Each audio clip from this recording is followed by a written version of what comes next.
are the breakers of curses, the casters of glorious conspiracies, and the creators of the new world.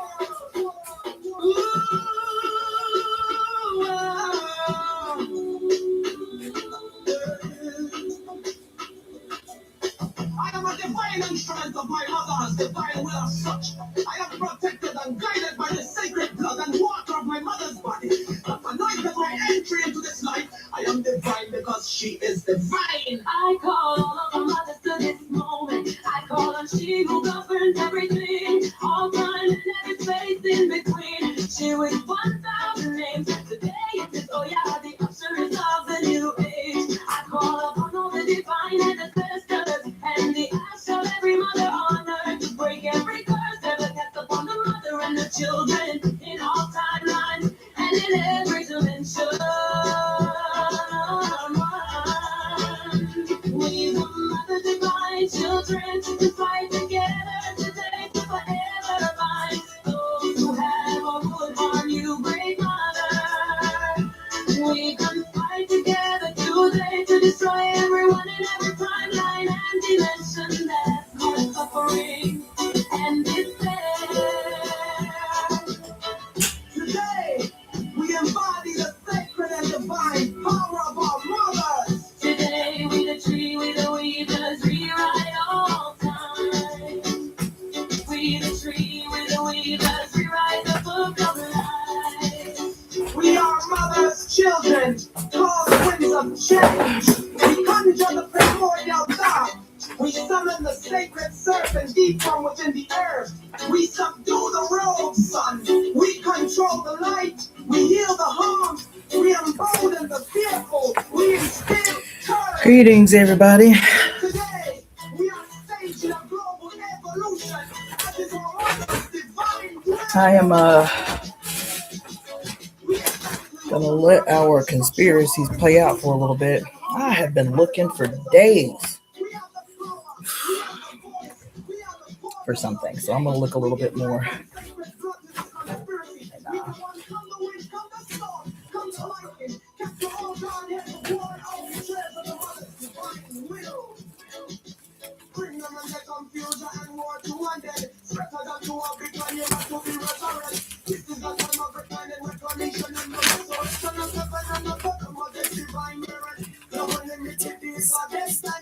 Coming is our destiny, ecstasy is our destiny, pleasure is our destiny, freedom is our destiny.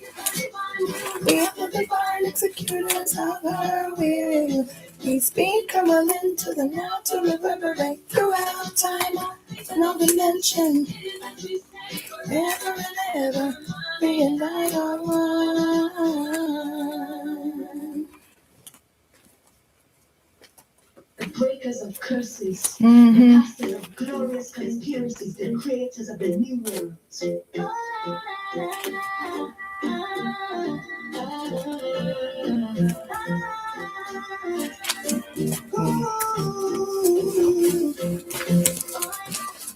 Oh yeah, mommy and I are one.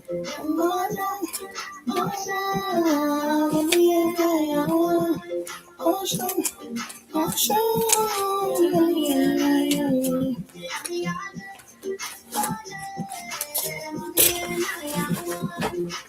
I am a divine instrument of my mother's divine will. Protected life by the sacred blood and water of my mother's body that anointed my entry into this life. I because she is divine. Oh yeah, oh yeah. Mommy and I are one. And more than, mommy and I are one. Oh sure, mommy and I are one. Mommy and I are one. I call all of our mothers to this moment. I call on them who govern everything. All time, every space in between. She lives in 1,000 names. Today it is, oh yeah, yeah. For surely I'm J. Existence, new age.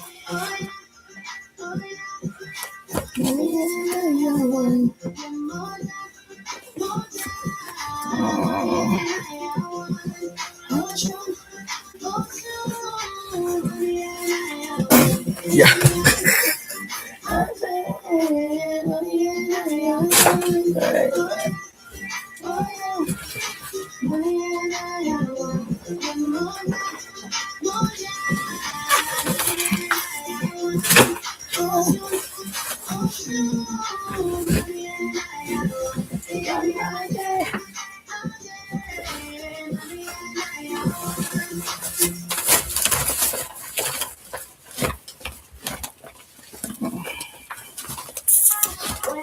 Hey, get it poppin', Kalima. Let's go back out here. This is my jam right here, y'all. Can y'all hear it? Give me a thumbs up if you can hear the music. Yeah? All right. Call upon the divine ancestors.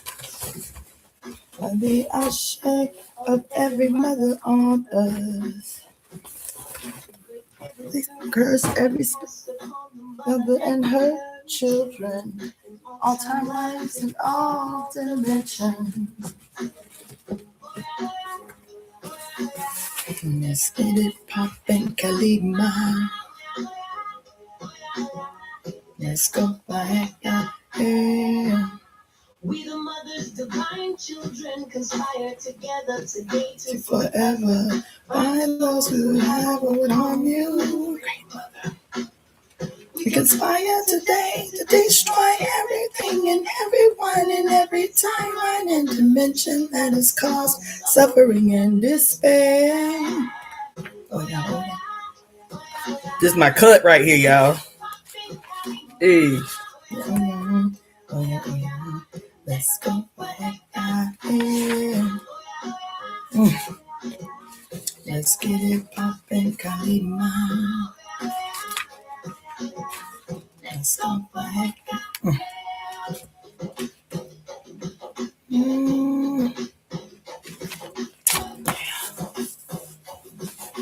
There is a book among the many, child, among the many that I need, and I've been looking for days, and cannot find it. Man. It's not right. Let's get it poppin', Kalima. Let's go back out here. Let's get it poppin', Kalima. Let's go back out here. All right, what is this damn book?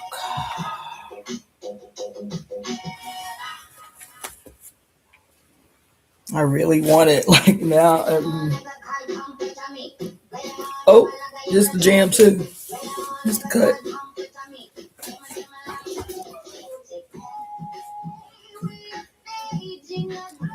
That was it. I don't think so.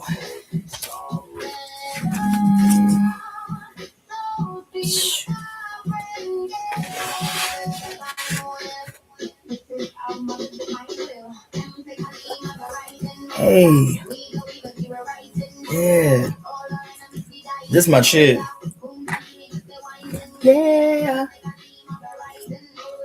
Oh. Come on. All our enemies be dying? Yes. Come on.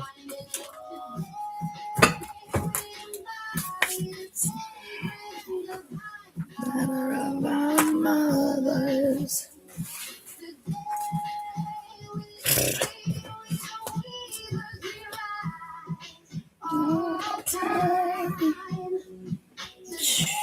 Man.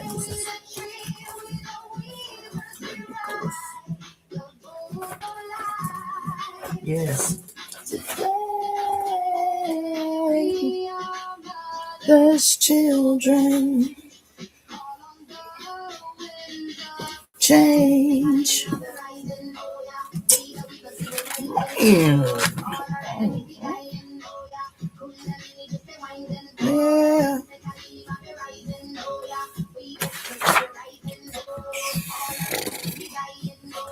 This is going to drive me absolutely insane. Damn. The rock sign. We heal. We still courageous action. God damn it, man. Yeah.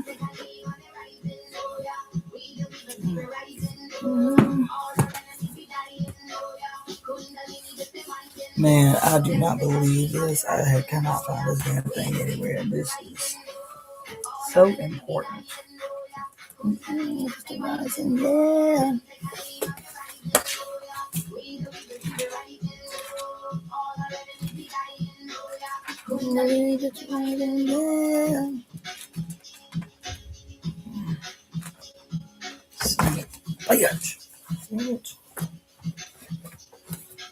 I don't know what I possibly could have done with it, but the architects of the new age now create the new institutions, the new traditions, the new culture, and the new ways of living. Hey, Mommy and I are one yummy yummy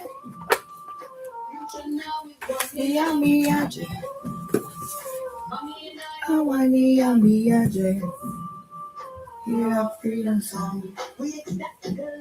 Ugh.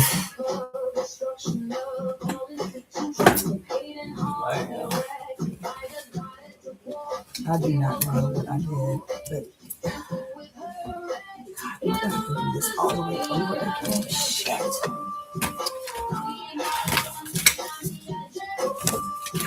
I'm about to do this all over again. Damn it. Alright. Well.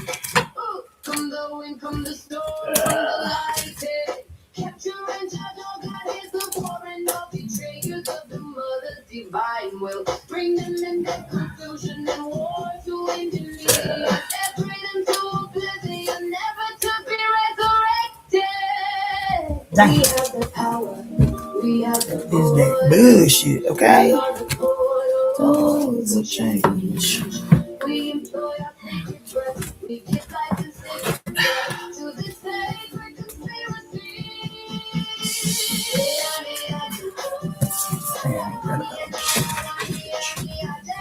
Ugh. Well, I guess.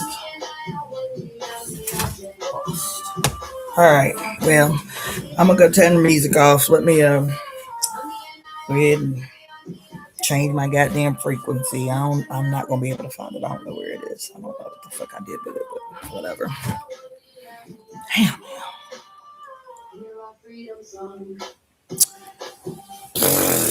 Tragic is what it is. Tragic.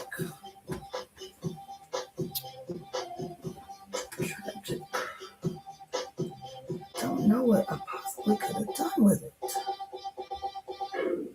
Alright, let me go turn this music off. Ooh, that's that shit too. Vacation, illusionary justice. Mommy and I are one. Ooh. Calling my eye. Executors of her will. Find time. We are the neighbors of heaven on earth. The fine rain.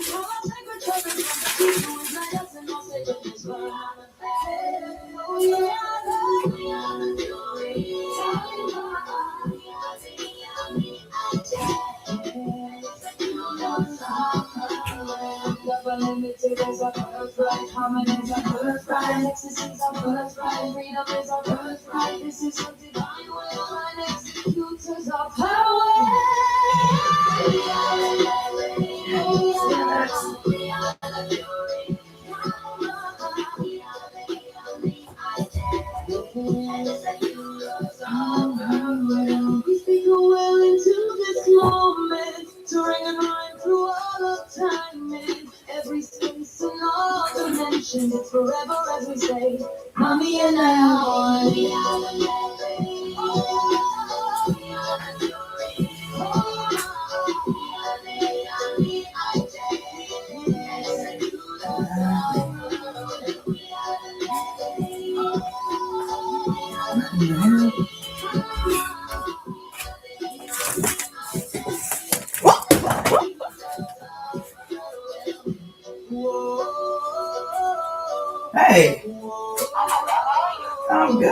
didn't even hear this. I just happened to. What's going on with my volume? Can you hear me? It's so weird. How you doing, boo? I'm at home. I'm getting ready to do a live. What's up?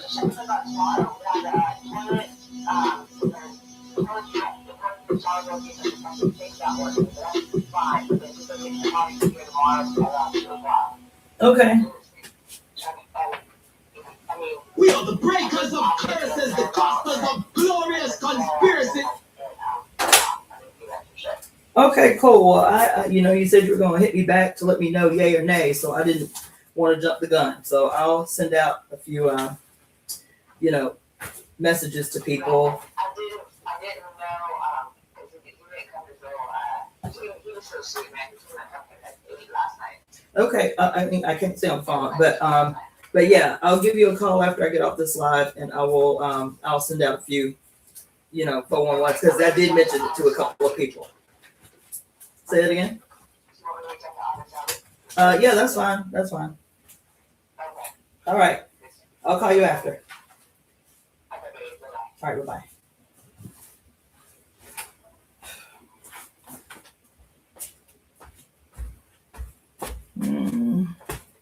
That's not it either. All right. Okay. All right. I'm glad I did that, though. I'm glad I played the music. Got my mind in a different place. And, yeah. I'm still annoyed that I can't find that book. When I tell you I've been looking for days for this particular book, and it is not making itself, it's not presenting itself, it's not making itself known. So I don't know. I guess I'm gonna have to try to recreate that. I don't know how to heal. I'm gonna do that, but it was sermon a couple of years ago. Probably 3 years ago now.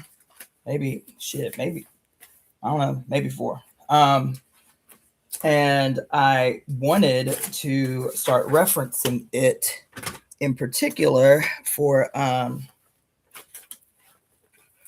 the Matrix workshop that we started last week. And I'll be damned if I can find it. And it is officially under my skin. All the notebooks I got, all the notebooks I keep in the same place. And this will be the one that I need the most and cannot freaking find. So I spent a little bit of time in my feelings about it today, like literally tearing my house up trying to find it.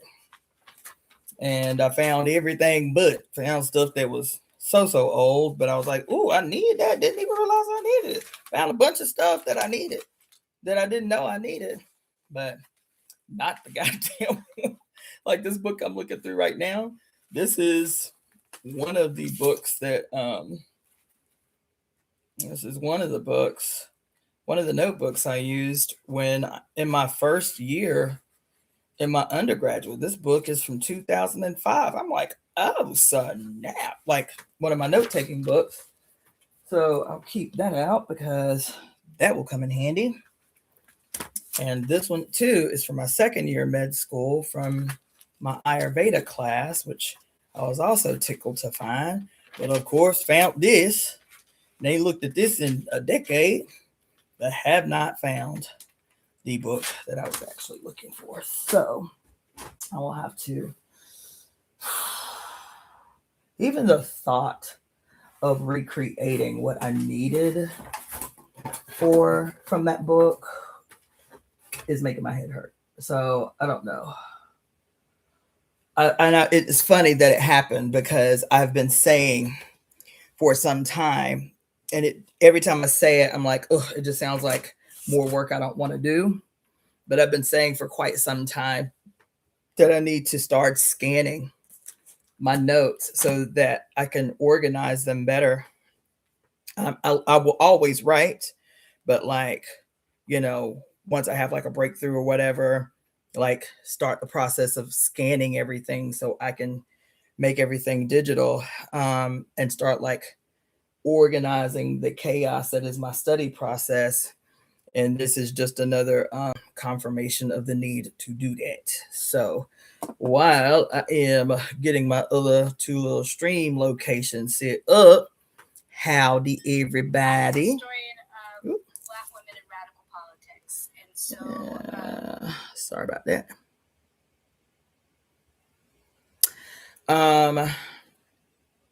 So greetings everybody. I see everybody in the room. Let's see who up in here.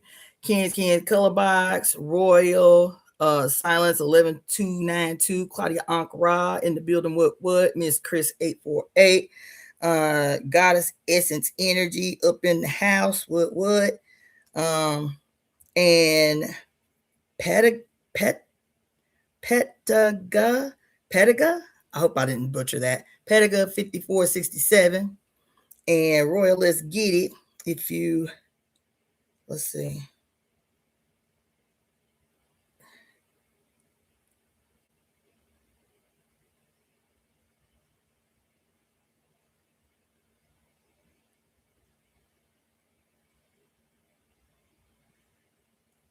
Let's see here.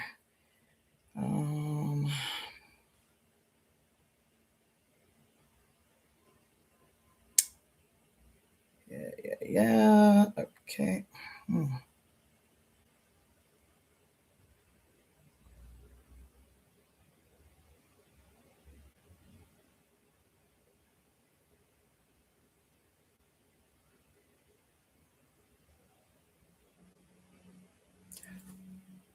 Oh my God.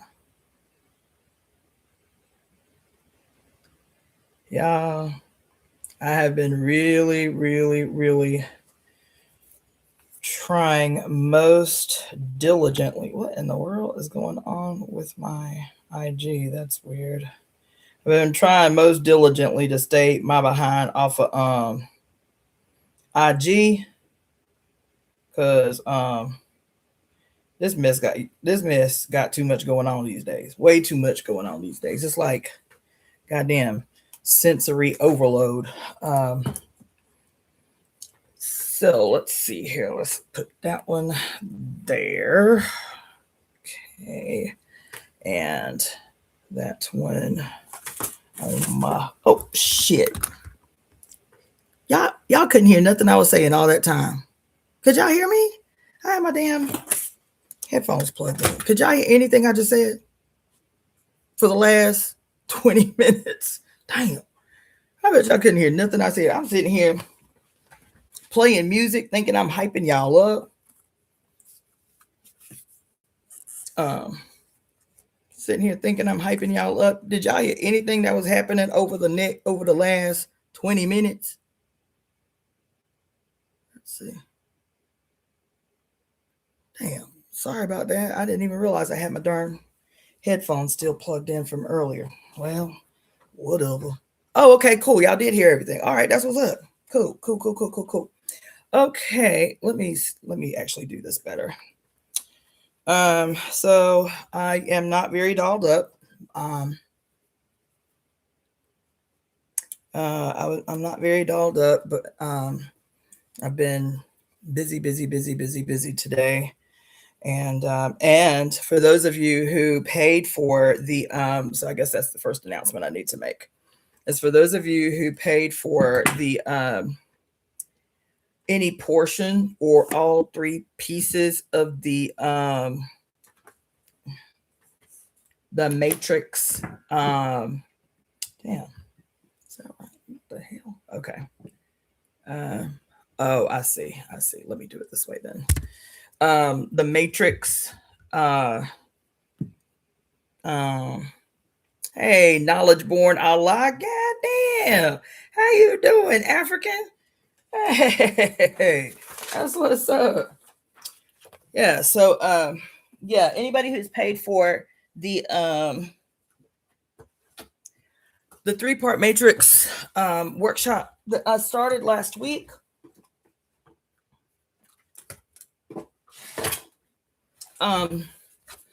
very last minute last night. There were some things happening that were unavoidable, and so I postponed last night's workshop for today at like 10 o'clock this morning, and only 2 people showed up. It was last minute. So what I decided was that we are going to pick it back up next Friday. So based on the people that did show up on the call, they were saying the Friday night at 7 was better for them than the Saturday morning at 10. So next Friday, we'll pick up where we left off. And I'm gonna have to change the Eventbrite again. So I sent the Eventbrite out to about 150 people. So if you got an Eventbrite email, I emailed you the Eventbrite link. So if you got that, I'm going to be changing it tonight or tomorrow so that it reflects back to next Friday, which is the 26th at 7 p.m. Pacific Standard Time, and then the following Friday after that for 7 p.m. Pacific Standard Time. Okay. And so for those of you who do not know, let me show y'all my dope ass cup. It says, so it's got a big old fingerprint with red, black, and green Africa in the center. And then it says, it's in my DNA. Isn't that dope? It's in my DNA. See, it says Africa. It's in my DNA. Isn't that hard? It was a gift. I spoke at this event in San Diego last year. It was a Afro Comic Con. It was a Comic Con for Black Afro-futuristic cosplay and all that stuff. So I did a presentation there last year, and that was one of the gifts that I got for my presentation. So anyway, for those of you who do not know, first of all, let me just say, my name is Cassandra-Floyd, also known as the Daughter of the Fates, founder of the Temple of Evolutionary Emergence. And yeah, so that's me. So housekeeping first. So there's a lot happening in the world. Obviously, there's a lot happening in these weeks leading up to the end of the year and our entry into the year 2026. Yesterday was the last major lunar event of the year. Yesterday, which we're still in the throes of it, was the new moon in Sagittarius. We're still in the energy of this new moon, and that is going to lead right into let's see, for some of y'all it might already be the solstice, which is the 21st, which is tomorrow, the winter solstice. And it being the winter solstice is the reason that I titled this this piece Crown the Crone, the Great Cosmic Mother Returns. Crown the Crone, the Great Cosmic Mother Returns. And this year has been something that we will talk about for some time, I'm sure.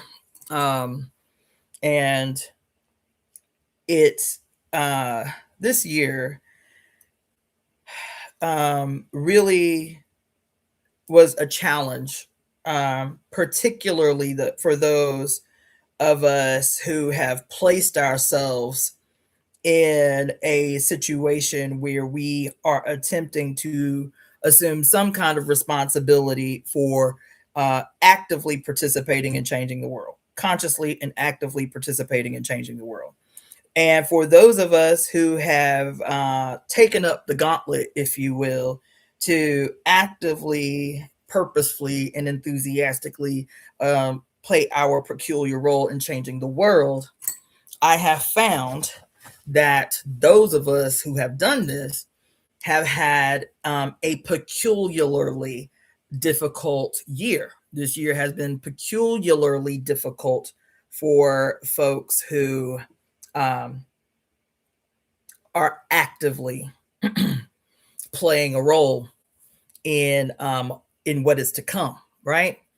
And I believe that this has not only been purposeful.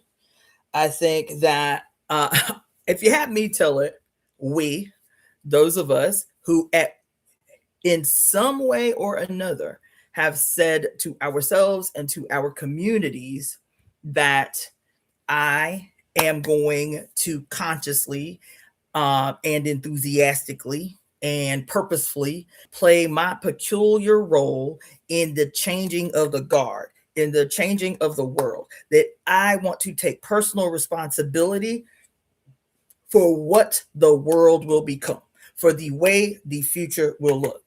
In any way that you have thought that or felt that or said that out loud or said it to yourself, I personally believe that the peculiarly difficult year that has presented itself to us, I I'll be honest. This is my personal opinion.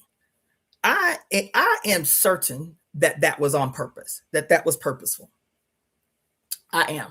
I am. I am certain that this campaign, this shock and awe campaign, this terror campaign waged by y'all president was a deliberate campaign to strategically target those who have the most ability to stage a contest.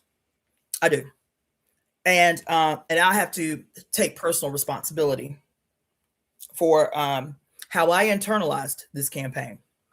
I have been trying all year, like literally since we walked up into the new year. I have been really attempting to maintain a disposition that is one that is indicative of a kind of audacity and certainty and you know and I think we started in a good way.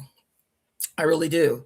I think that I had been spending so much time this year talking to you guys about like so much. So I've been talking to y'all about so much, but all of it has been very everything that I've been talking to you about has been deep and profound and in some ways very prophetic.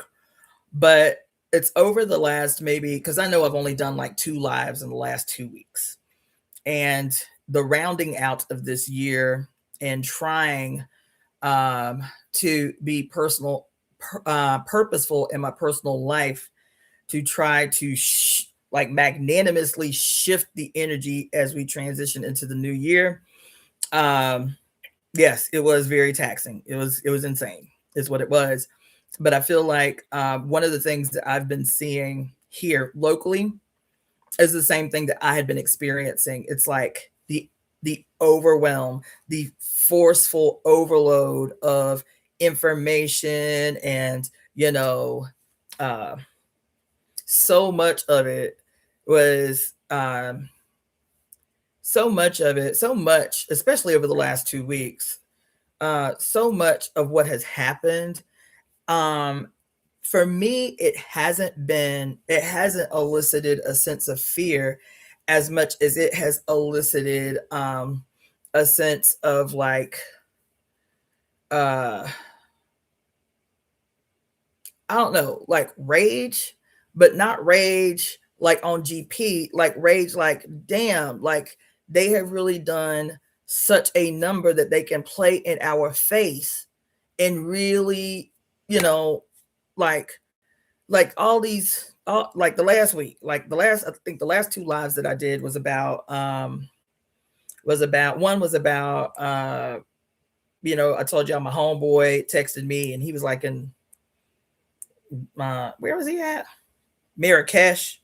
And he texted me and he was like, what you think about what Candace Owens said about how the second week in December, a 9/11-esque event was going to happen. And, and then we talked for a long time about, Donald Trump's chart, Donald Trump's 2 presidencies, why she specifically said 9/11, all of that stuff, right? Like the numerology and astrology. as a basis for why she would make a claim like that, especially the week that so much was happening astrologically. Neptune stationed direct for the first time in several months. And then 2 days later was a 12-12 portal. And I was like, I don't know. I'm not going to beat the drum anymore. You know what I'm saying? I'm just not going to beat the drum anymore.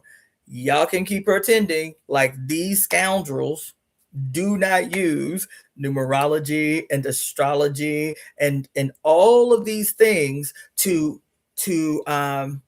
create a plan. What they do, the reason that they use astrology and numerology and all of this shit is not necessarily because people in political positions necessarily believe in astrology or numerology. What they do, however, is they need to create an air of mystique. You feel me? They need to constantly be creating an air of mystery and mystique so that y'all who are not political at all, I'm talking about politically studious. You understand? So those of you, especially people in the church be talking about they don't believe in astrology and they don't believe in numerology, but as soon as one of these goons in office creates a false flag operation or creates some kind of distraction that just happens to coincidentally coincide with some major astrological event, the first people talking about, oh, see the signs, see Candace Owens is a good Christian. She told y'all something was going to happen on the second week in December, and look at all this stuff. You feel what I'm saying? They need to, what have I always told y'all for the last 5 years? What have I been saying to y'all about mystery and secrets and secret societies and all of that mess? Why is it necessary? Because the more you believe in the non-scientific, ooga booga-esque aspects of mystery and secret and, sacred sciences and sacred geometry and what's that other thing y'all be talking about all the time? Astrology and numerology. The more y'all believe in that, completely devoid of science. You understand what I'm saying? I'm not talking about not believing in that. I'm saying the more you believe in the intangible without adding a scientific observation and understanding of the why mystery, why secret, why astrology, why numerology, without adding a scientific, historical, materialist basis for the necessity of these things, your ass will always default to some ooga booga shit. See, I saw the signs, you feel? And the signs always lead you to something. What's the thing that you are always led to when you believe in the spiritual, completely devoid of science, completely devoid of an understanding of history, completely devoid of materialism? What is the only conclusion that you can come to if you believe in mystery without science? Somebody tell me. Somebody surprise me. What is the only conclusion that you can come to?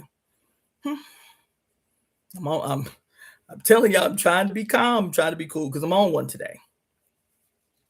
The only conclusion that you can come to, and this is why your adversary uses it so much, relies on it so much. The only conclusion that you can come to when you believe in, quote, super spiritual, secret, mysterious stuff without any kind of political understanding, material understanding, historical understanding, the only conclusion that you can come to is the conclusion that they want you to come to, which is what? That they are unstoppable, that they are so big that the world will always be this way, that you have no power to change what is, that you are just a little teeny grain of sand being caught up by this big, bad, faceless, all-seeing monster. They use your sciences, your historical customs and traditions against you to make themselves appear bigger than they are, to make themselves appear more powerful than they are. And the reason that they appear bigger and powerful than you are is because they have created enough mystery enough mystery, using secrets. That's why, let me tell you something. Hold on one. That's why all of a sudden they say out loud what they have been playing at keeping secret all along. You know, the skull and bones and the Illuminati and the Freemasons and the this and the that they have always made so mysterious, so secretive. Now they let you see it all the time. Because now that you get the little peekaboo every now and again, see, it's right there in the movie. You see that right there? Now that you get the little peekaboo all the time. That's why they be doing this. That's why they've been doing this for about 15 years now, 10 years hardcore, by getting all these young rappers, all these young Black musicians in particular, to be doing the quiet shit out loud. Now, it used to be subtle. You feel me? Every now and again, you see a 2-second blip of like a black and white checkerboard. You see a little, somebody do one of these numbers. You feel me? Every once in a blue moon, they do a little peekaboo. They'll do a little peekaboo. You feel me? Now it's everywhere. You feel me? Now it's in all the clothes. It's in all the videos. Now it's outright in your face. What was that boy name? Lil Nas X. Child. Now they want you to see it, right? Because they need the distractions, because the little peekaboos ain't working as much as they used to. Now they got to up the ante. Now they got to up the ante because the peekaboos provided enough mystery without telling on themselves too outright. You feel me? Now they need to up the ante. And I'm telling you this because the last week in particular, last 2 weeks in general, they have been playing in your face. Every opportunity they get to play in your face, they are playing in your face. Playing in your face. And, and child, playing in your face. Playing in your face, playing in your face, playing in your face. And you are so easily played with. And I just feel like I really needed to say something, about what has been happening and what is to come. So if you are like myself, and I'm sure millions of others have been watching astrologies, trying to get an assessment of how to prepare for the year 2026, because every astrologer that's worth their weight in gold is doing their, what I see for the year 2026 thing. You feel me? I just want to say that I saw something today. I'm not going to show it today, but I saw this video today that I was very tempted to go into a wormhole. I was like, no wormholes today. No wormholes today. I got shit to do, right? But this girl had me real tempted. It is an eventual. See y'all laughing at me in the comment section. I was real close. I took out a pen, a piece of paper, and everything. I was like, no, I can't do it. I got too much to do. But it was a maybe 30-minute video that this girl did on historical material dialectics, right? Dialectical materialism, which is a line. It is a worldview. It is it's a revolutionary philosophical worldview that came out of the Soviet Union, particularly the writings of Karl Marx and V.I. Lenin, right? I've talked to y'all about it in passing many times. But, I said that I was not going to, with this channel, do like hardcore philosophical and political breakdowns of why I'm not a socialist, though I have continued to tell you that it's eventually going to be a book. It eventually is going to be a book called Why I'm No Longer a Socialist, right? And so I've been telling y'all this for some time. I have been writing on this for some time, just like, revisiting, instances in my life as a socialist for 15 years and all of this stuff. So I see this girl's video this morning, and the particular topic is about dialectical materialism. And there are two things I want to say about it and why it's relevant tonight. First of all, she's very young, 27, 28 years old. And it was very good for what it was. It was her name, her YouTube channel is trippy. Her YouTube channel handle is called Revolutionary Thought, but it's THOT, like thought, right? So it was Revolutionary Thought. And so she talks about, like I scrolled through several of her videos just to see the titles. So the topics are really good, but she's still telling these stories. Like she talked about dialectical materialism today from the perspective of one who still identifies as a socialist, right? Her critique, the reason she was talking about it was because she was attempting to critique people who self-identify today as socialists, but how their behavior in the world doesn't actually line up with the philosophy that they say that they are beholden to. We've talked about this many times, many times, right? How not just socialists, in every space, in every area, there are people who will say, I believe X, Y, this and such out their mouth, but their behavior in many ways does not correspond with the idea that they say they believe in. Man, what the hell I said? I didn't even cuss. Like, why y'all got restrictions on my stuff? Did I cuss? I guess I be doing it so easily that sometimes body exposure and nudity. What the hell? Am I peekabooing? I ain't peek. Shut up. I wasn't even talking about them damn body contains themes that may find nudity and body exposure. Get the hell out of here. This shit's so janky. Anyway, so they may cut off my live on TikTok with that BS. I was looking down like maybe I flashed a boobie or something. You know what I'm saying? But no, I didn't. So I will continue. Anyway, so I'll try to make this concise. She was talking about, so the critique that I have of it, I'm going to show you guys this video eventually, maybe after the holidays when all of this mania is over. I'm going to show you this video.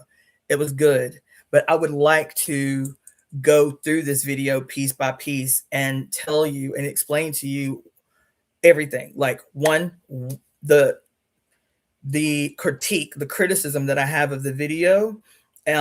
It's a pretty serious one. I think it's something that eventually we're going to have to talk about. And I talk about it often, but in a more playful way. And the thing is like this girl, you know, she went to college for some kind of like political science or something. I don't know. But I was listening to it and I was like, yes. What she said, yep, that part too. Yep, mental notes, because I'm still running around here doing stuff while I'm listening to it. But I was like, oop, yep, that part, yep, keep that, yep, mental note, whatever. My frustration was, and I recognized it while I was over in my jewelry section doing some things, and I was reminded of this scene. I don't know if y'all remember the movie I, Robot that Will Smith was in. Anybody remember that movie, I, Robot, that Will Smith was in? There were a couple of scenes, maybe 2 or 3 scenes in that movie that were supposed to be just chuckle, haha moments, but that I resonated with so much, like so deep. And in all 3 of these scenes, the first time Will Smith's character, the detective, meets the female doctor, she's a psychologist or psychiatrist or psychologist, one of the two. And her job at the robotics company is to, quote, make the robots seem more real. But when he asked her what she did there at the robotics company, she starts going off in this jargon about, you know, human AI interfacing. But. Her explanation was about a whole 2 minutes long. And he said, can you explain that to me like I'm 3? And she said, I make the robot seem more human. He was like, wasn't that easier to say? And she was like, no, not really. This happens 2 other times in the movie where she goes off on this heavily jargony diatribe about a thing that they are witnessing or whatever. And he's like, whatever, in 2 or 3 words, right? In this video this girl did today on on historical and dialectical materialism, it was so jargon heavy. It was so jargon laden. This woman is 27. I think she says she's 27, 28 years old. So jargon heavy, so jargon laden. And even though I understood every word she was saying because I studied historical and dialectical materialism for 15 years, there was a moment where I was like, why is she talking like that? I say that all the time, don't I? I was like, why is she talking like that? This girl, and the thing, like her YouTube channel is called Revolutionary Thought, THOT. So she did that on purpose. You know what I'm saying? And then when you see her, she looked like a regular little 27, 28-year-old white girl who's like edgy punk rock-esque, like heavy eyeliner, tattoos, like cute little clothes and shit like that. So why are you talking like that? Why are you talking? Who are you talking to? Who do you intend to benefit from what the hell you are talking about? Which is actually extremely important information. Baby, her video was good. The content was actually very impressive. I was impressed. And I don't impress easily. I was impressed. I was like, come on in the room, young girl. Come on in the room. Because there ain't too many socialists out here that I have met that were able to clearly define and articulate why historical dialectical materialism, why it's important within the strict context of making a successful revolutionary struggle.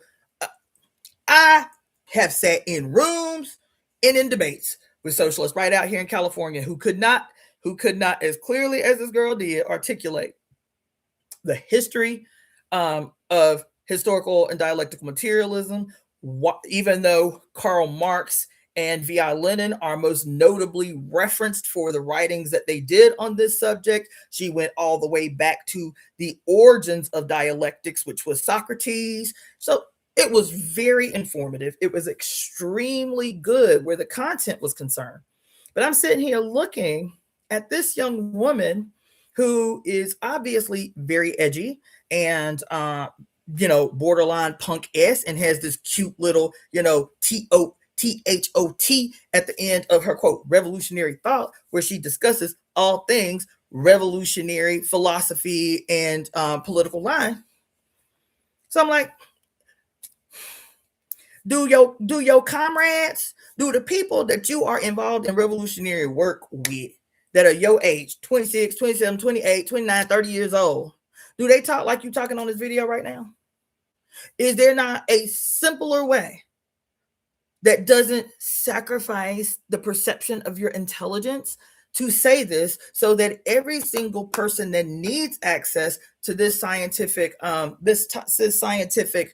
philosophy can eat off of it? And the reason I'm talking about this is for a number of reasons.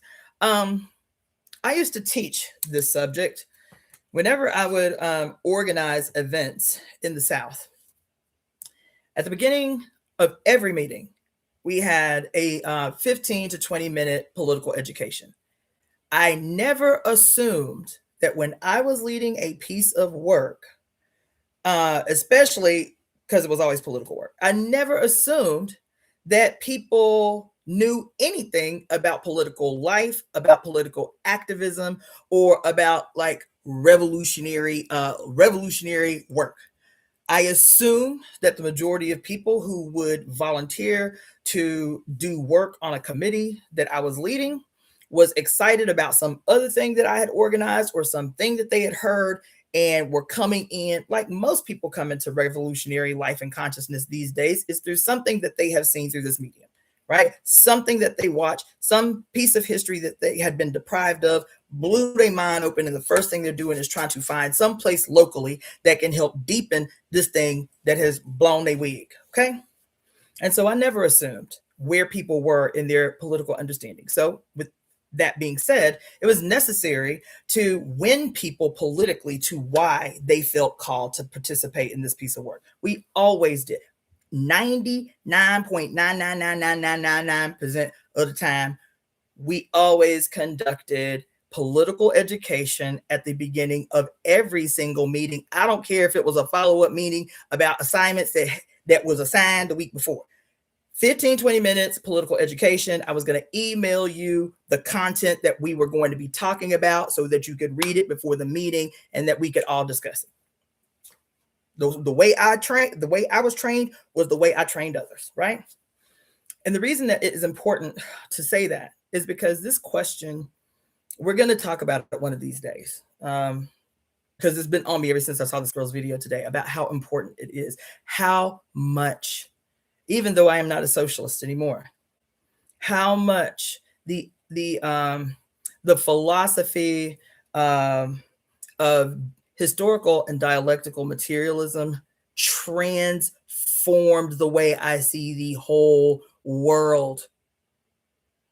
It's not an easy thing.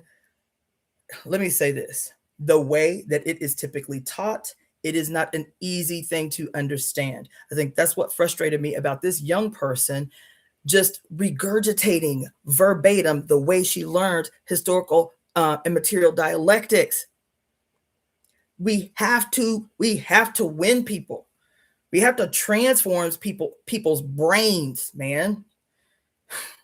You have to transform people's brains, but you can't transform people's brains if you are not breaking down your understanding in a way that everybody can eat off of it. You understand?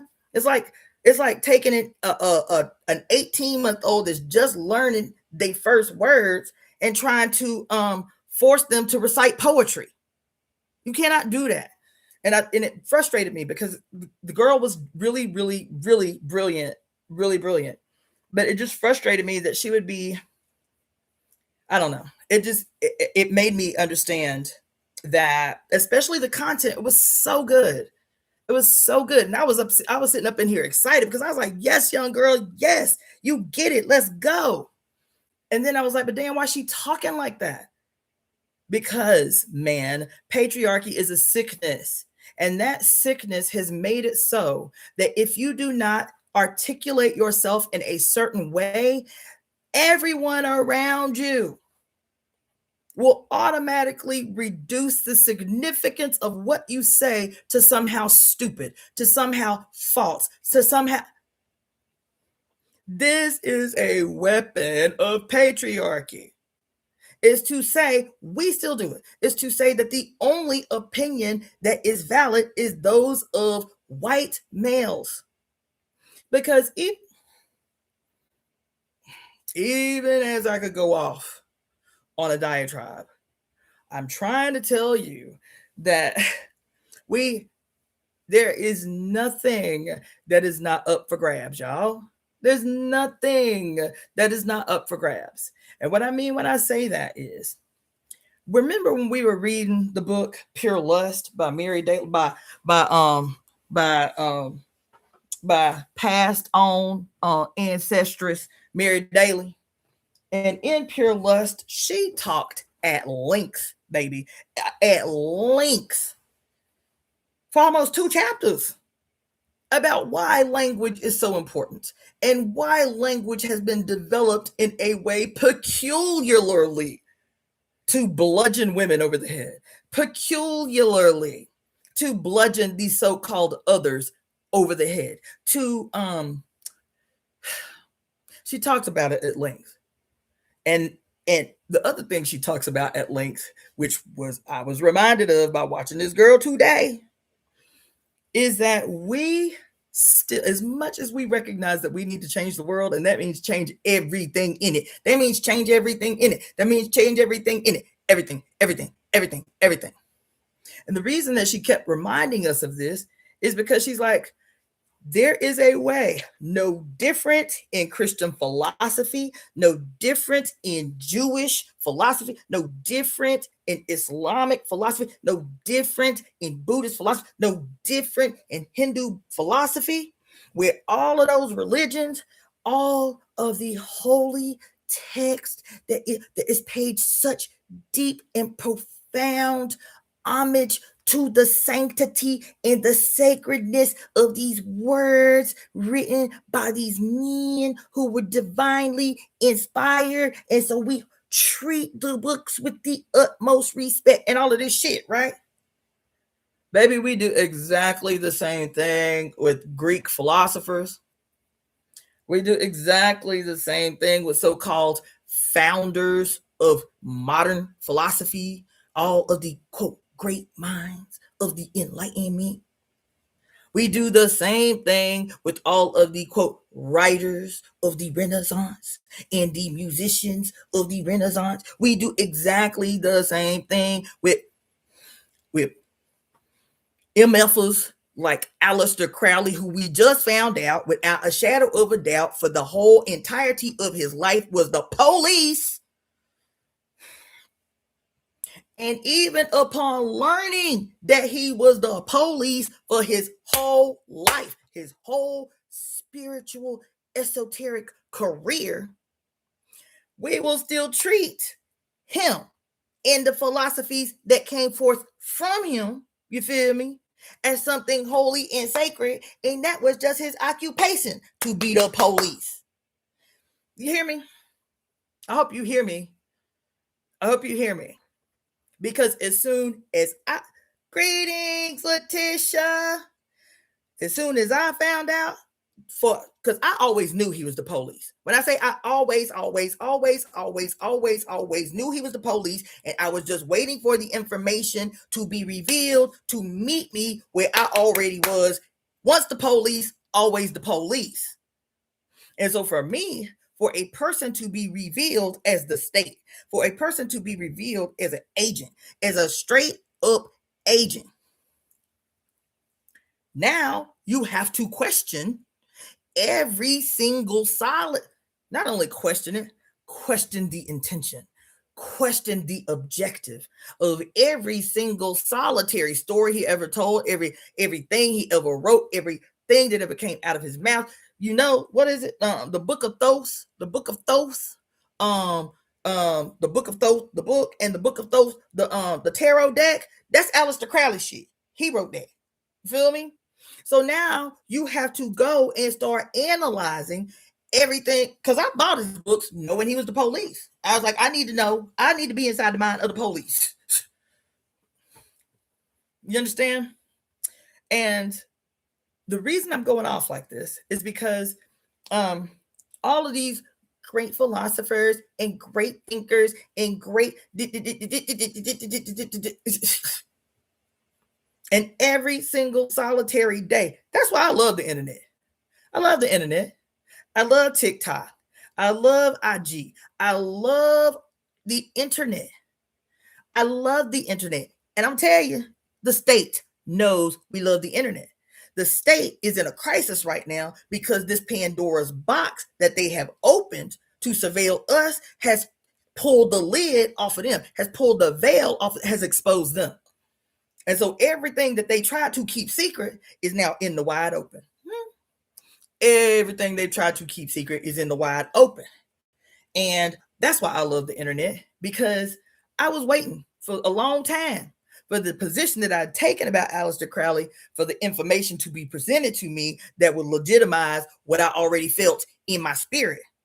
Once the police, always the police. So there ain't nothing he could say out of his mouth, no matter how good it sounds, that I have stakes in believing, that I have stakes. You hear what I'm saying?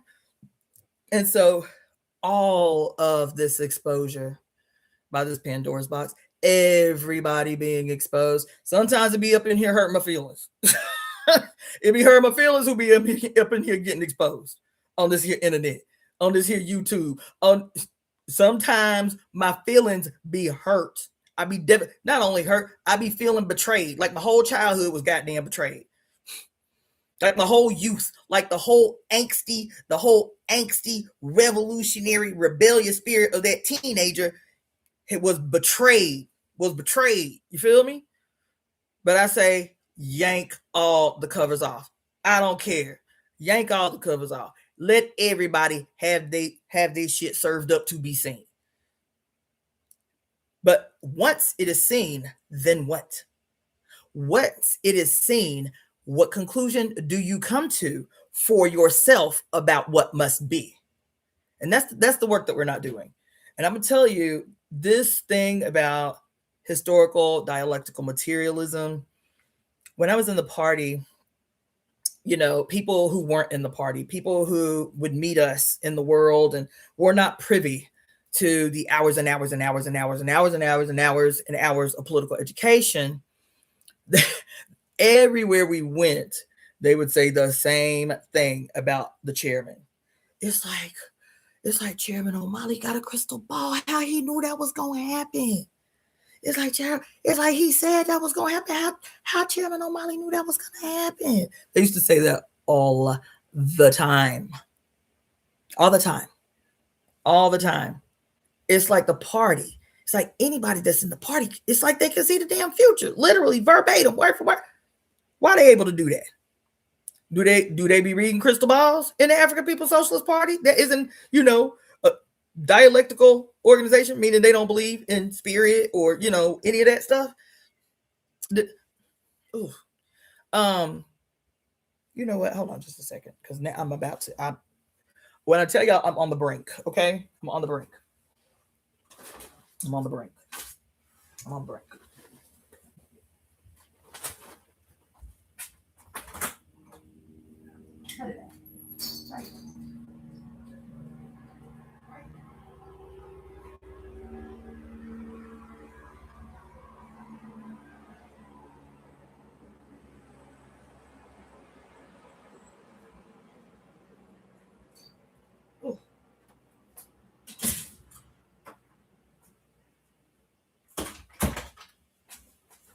Anyway, people used to say all the time, well, it's like y'all got a crystal ball. Like, man, no.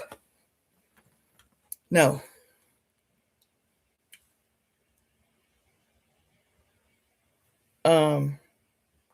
me do some of these.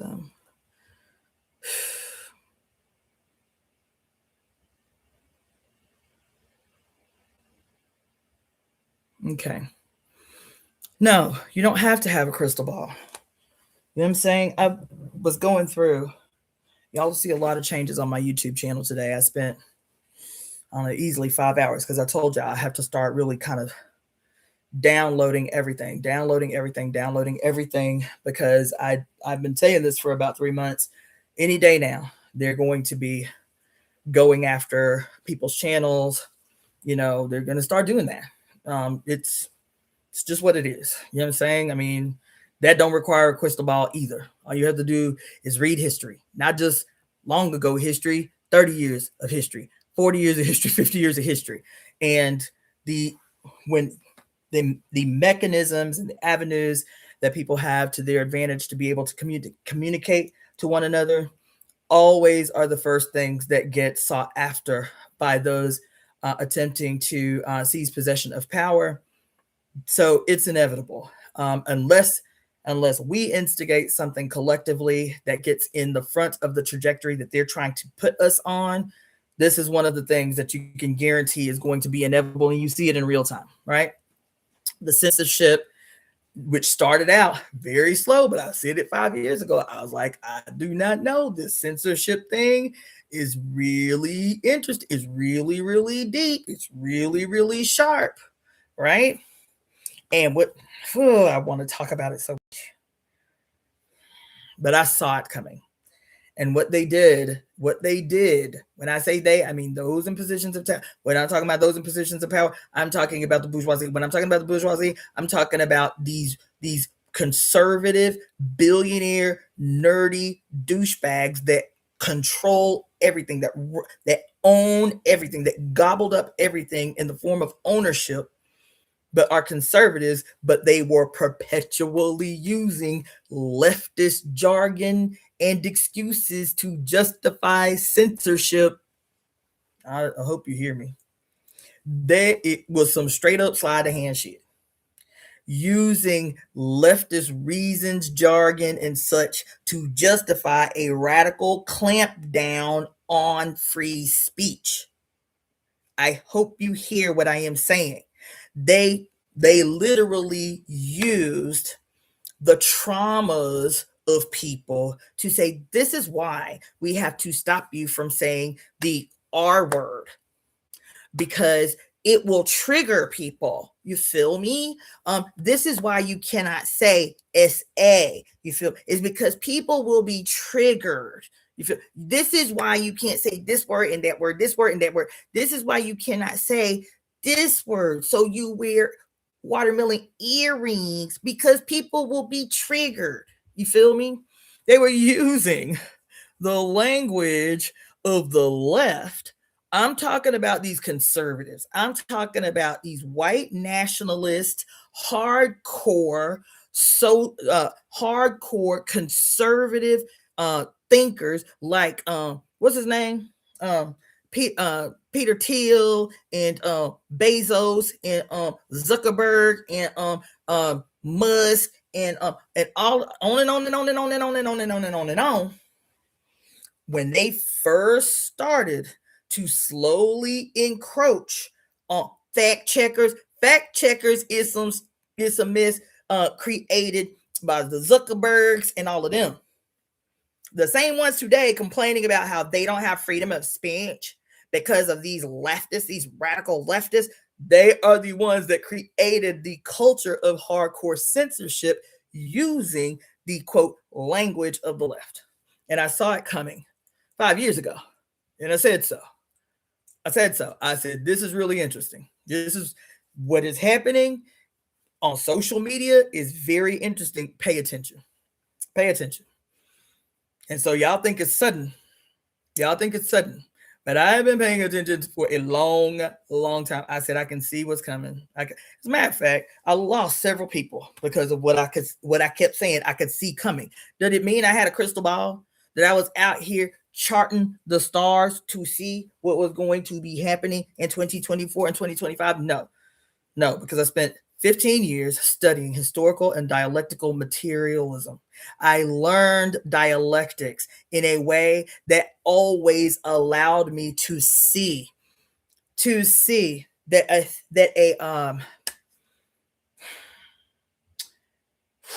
a phenomenon, any observable phenomenon, that a phenomenon does not exist it in and of itself as it presents in the moment.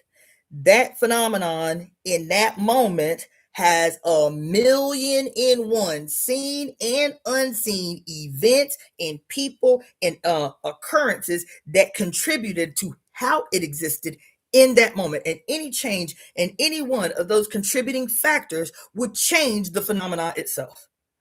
So if you're just observing the phenomenon, but not giving any attention to any one of these factors, whether that's people, places, or things that contributed to this phenomenon expressing itself the way that it did in that moment, you will always be stuck right here.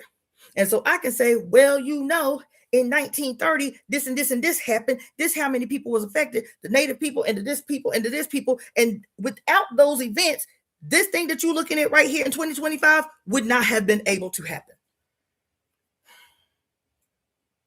I hope that made sense.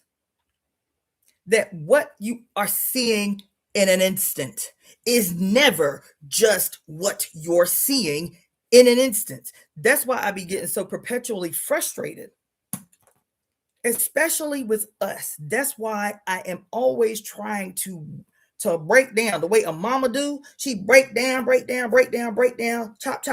break down, chew up a little bit, and then give it to you. So you make sure you don't get no belly ache or no overload. I try to break this thing down as clearly and as plainly as possible, because we Black people in general, Black women in particular, people of color around the world need to be studying the way our adversary studies us. The reason I have an attitude about all these philosophers that I mentioned earlier, the even V.I. Lenin, Karl Marx, Friedrich Engels, Stalin, Joseph Stalin, even them. Let me just tell. This was not what I was going to talk about today, but let me just tell you the evidence. I already put your boy Aleister Crowley on blast, but let me just tell you something. Remember, maybe 4 months ago, 5 months ago, I was going off about Noam Chomsky. Remember that? I don't know if y'all remember that. That he had, there was, because I shared it with all y'all. I was like, why do we do this? There was a video of Noam Chomsky that was going like mega viral, super viral, right? And he's talking about the history of Black people. He's talking about, the history of slavery and the impact, and the history of convict leasing and the impact, and the history of Jim Crow and the economic impact that Black people are still feeling today. There was nothing profound in what came from out his mouth. Nothing that a million highly educated Black people ain't said a million times before each. Nothing profound, nothing different that came out of this white boy mouth that everybody loves so much. I'm telling you, I didn't have a basis, not an identifiable basis for not an obvious basis. I had listened to lectures to try to catch him slipping up. I had no identifiable scientific basis for my automatic disdain for Noam Chomsky. And every time somebody mentioned his name, I would intuitively get an attitude. There ain't nobody else y'all can there ain't nobody else y'all can mention in this conversation. There ain't nobody else that done said that. There ain't nobody else that done had that opinion. I'm telling you, not even since I came, I'm telling you for years, 10, 15 years. I could not stand. I couldn't, even when I would have to force myself to sit through some BS lecture that he did. I didn't have a basis for it. Wasn't nothing necessarily off-putting that he said. I was just like,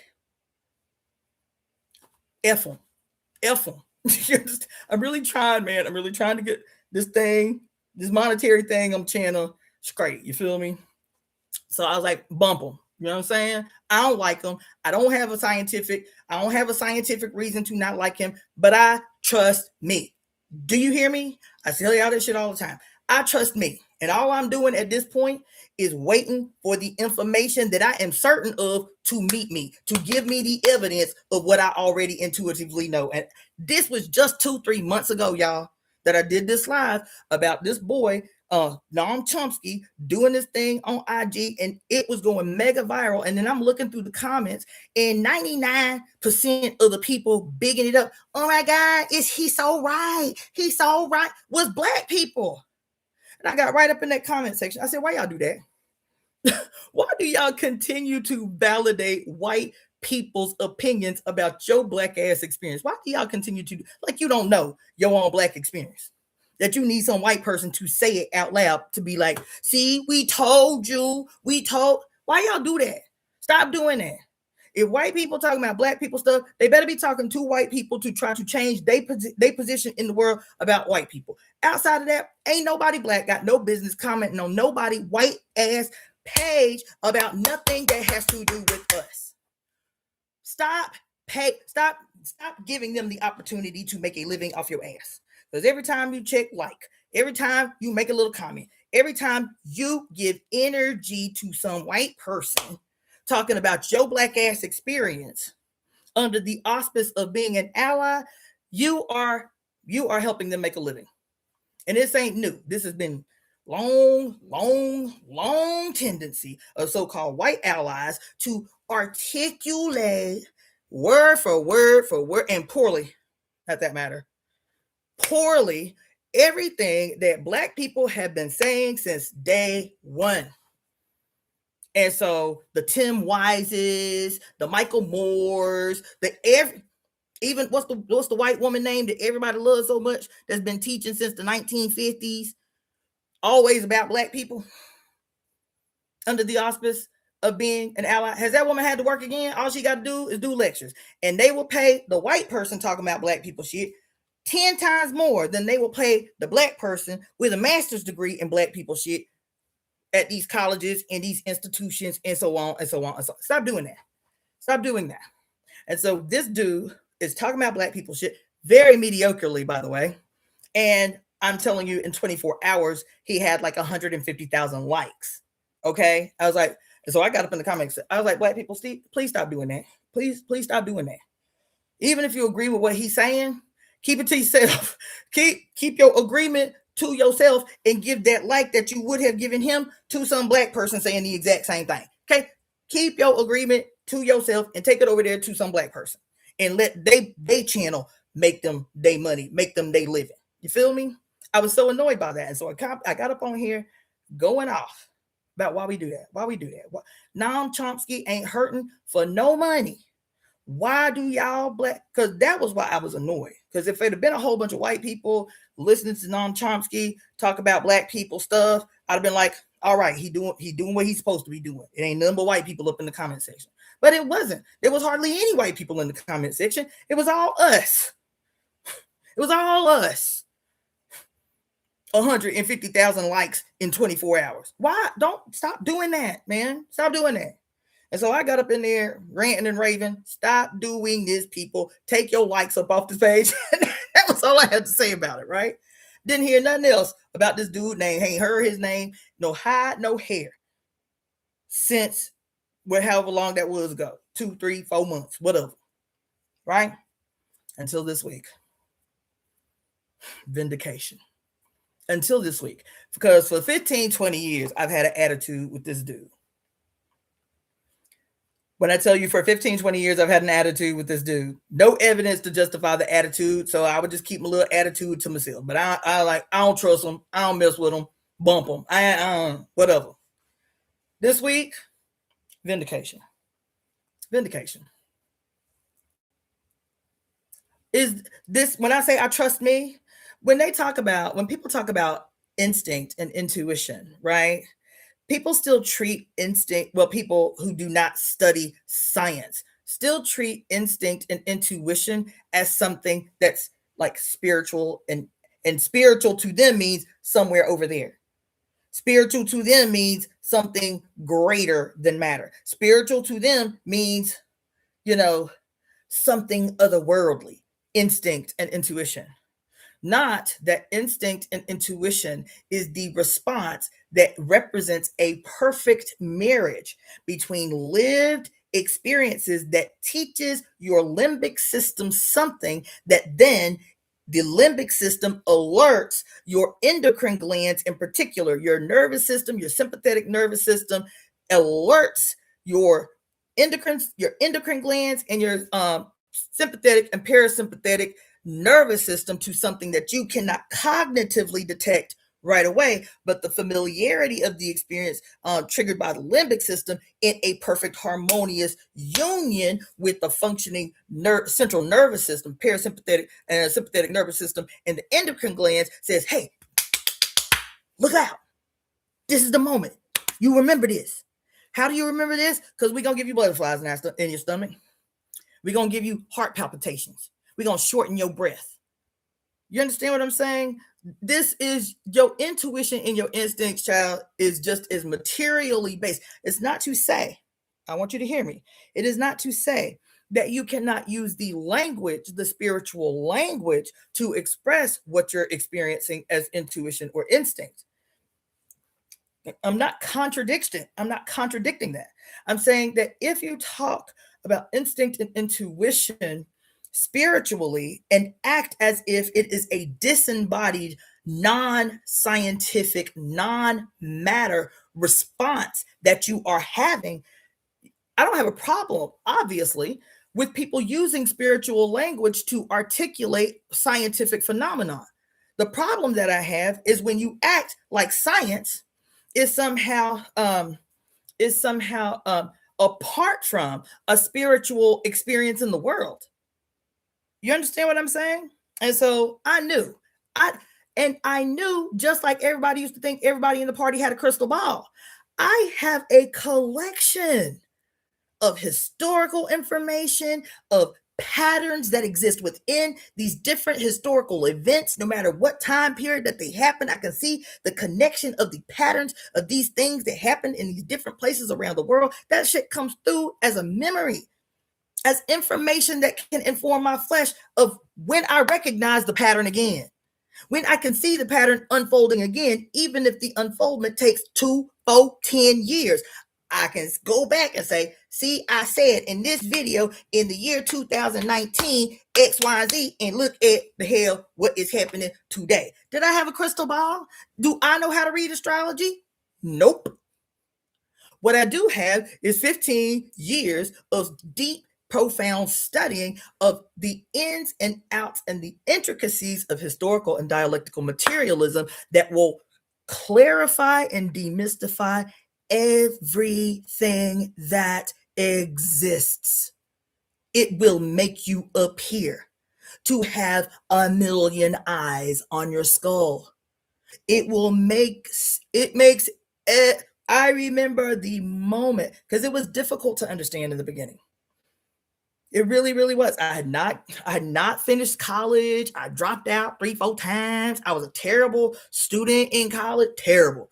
I almost didn't graduate high school, so I did not have a great intellectual understanding going into the party at 24 anyway. You understand? And so it was really, really hard, but there was a moment, man, and people talk about this all the time when you're learning like a foreign language or something. It's hard at first, but then there is a moment where something instantly becomes clear. It's like, oh shit, I get it. It's like that moment where the thing that was unclear becomes clear. It becomes an idea. It becomes a part of you. You feel me? And when I finally got it, and it took a long time, but when I finally got it, it didn't just apply to the party. This girl's video today really helped remind me of something.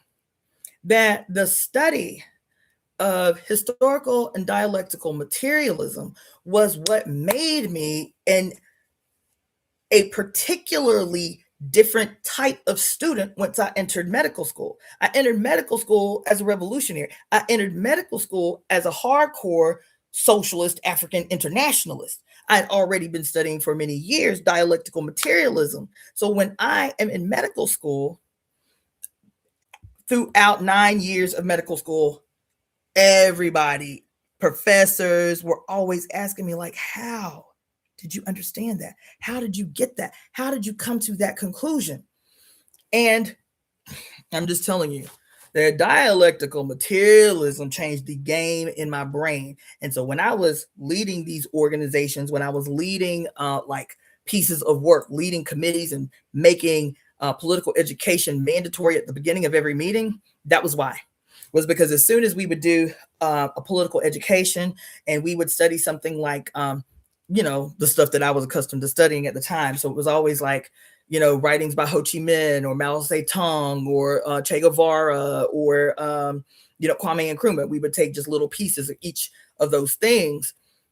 And I was using the political education, one, to teach, but also to keep people always reminded of why they wanted to do this work, why they wanted to participate in this project, to keep people I was a cheerleader, basically, with the political education, right? I wanted people to understand why they felt drawn to the work, why they felt committed to the work, right? And so I would do like one that I did a lot was called, it was a piece called Combat Liberalism by Mao Zedong. We should probably do that piece, truth be told. We should probably read that piece, truth be told. But Combat Liberalism was one that I did a lot. There's another one by Ho Chi Minh called The Disease, the Fear of Responsibility. Gangsta piece. Then another one we did by Mao Zedong was criticism and self-criticism, criticism, self-criticism, and praise, right? And the reason that I felt like those three in particular were my diehards, were so important, is because there's so much in it that regular everyday people could use. As a matter of fact, there was a brother on one political education that I led. And, regular everyday, like young, hood brother, just trying to do his thing, just trying to live his life. And he was, he was close to my ex-husband, and, but just like a regular everyday person. You feel me? And I remember we did this political education, and he was like, I was a Yapo at the time. Yapo? Because I always opened up the floor. I made it mandatory that that everybody take a position about the piece that we just did, even if you just say it was good. You feel me? Everybody say something about the piece. And so when it came his turn, he was like, yo, Yapo. He was like, we need to be teaching this to kids in kindergarten. He said, we need to be teaching this from the moment kids start going to school. He said, I cannot believe that we didn't know anything like this. Like, we need to be teaching this to our people all the time. He said, I want to start teaching my kids this. You understand me? But did I talk to the people in my committee with a whole bunch of jargon, just the way that it is? If we were going to read something, because those people, Mao and Ho Chi Minh and, Kwame Nkrumah, they talked like the socialists that taught them, the socialists that gave them the ideology to invigorate them to make socialist struggles or whatever. They talked the same way. And so even if we would read something that was very maybe complicated for the average everyday working class person, and in the United States, more and more every year, people are graduating with a lower and lower and lower reading comprehension level. That's not a judgment. Recognizing those things, I was always aware of the need to check in with people, to make sure I do it with y'all. I tell you, I'm not asking a rhetorical question. If I need to slow down, tell me I need to slow down. If I need to explain something a little clearer, tell me. I'm never talking to you in a way that's like conjecture or like what you call it, like what do you call it, rhetorical. I'm never talking to you, I'm never checking in with you in a way that is rhetorical. When I say you feel me and then I look at y'all like this, I'm asking for real. Do you feel me? Can I get some confirmation on that?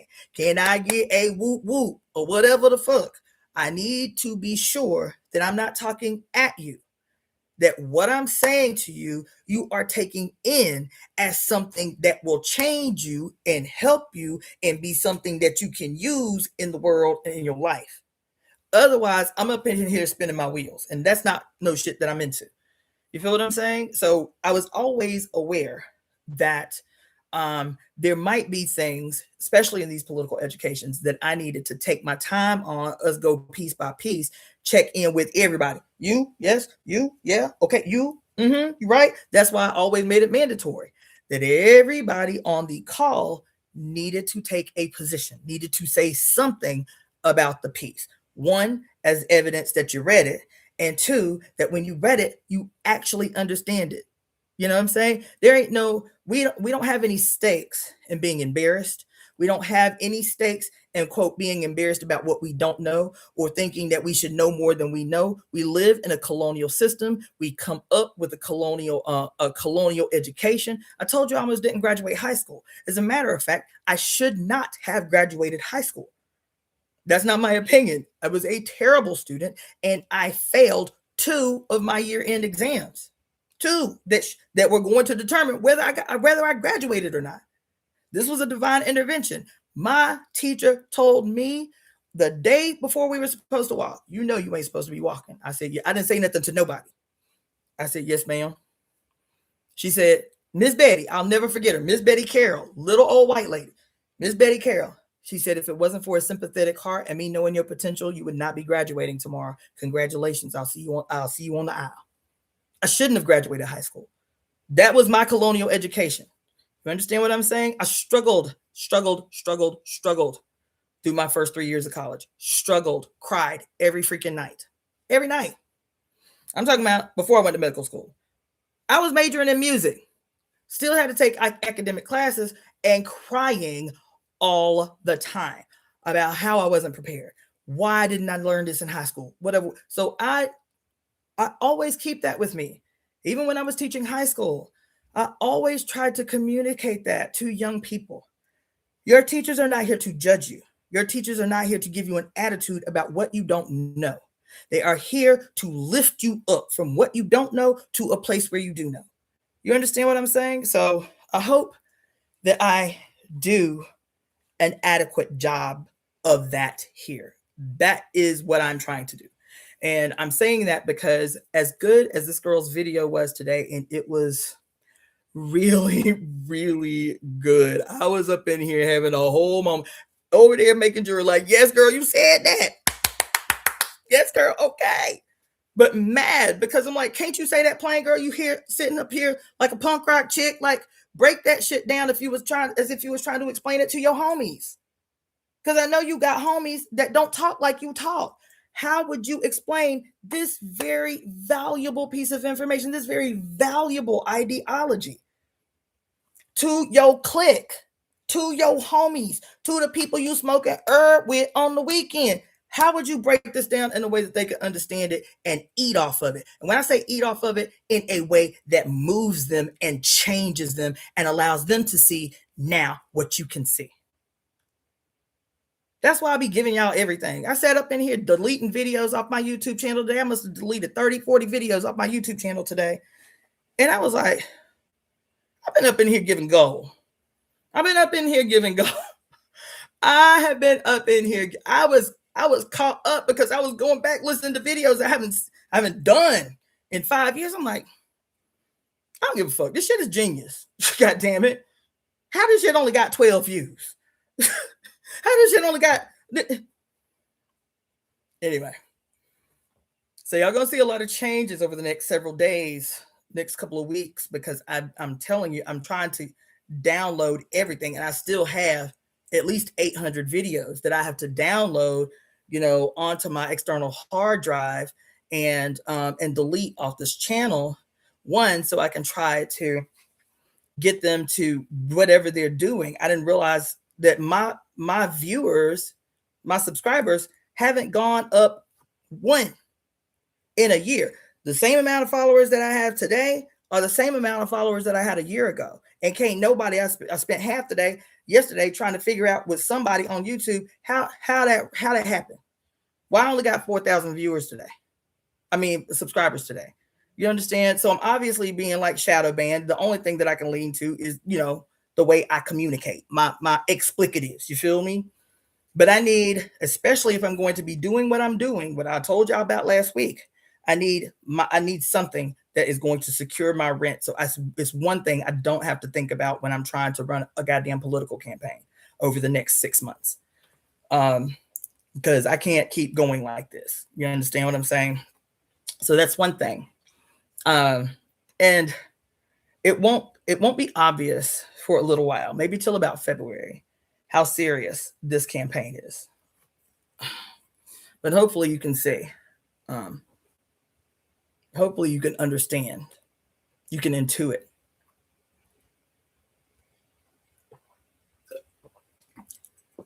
How important this campaign is going to be. I live in a city.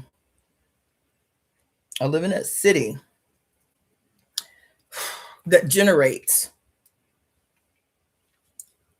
$83 million a day. That's how much money is generated in this city every day, 365 days a year.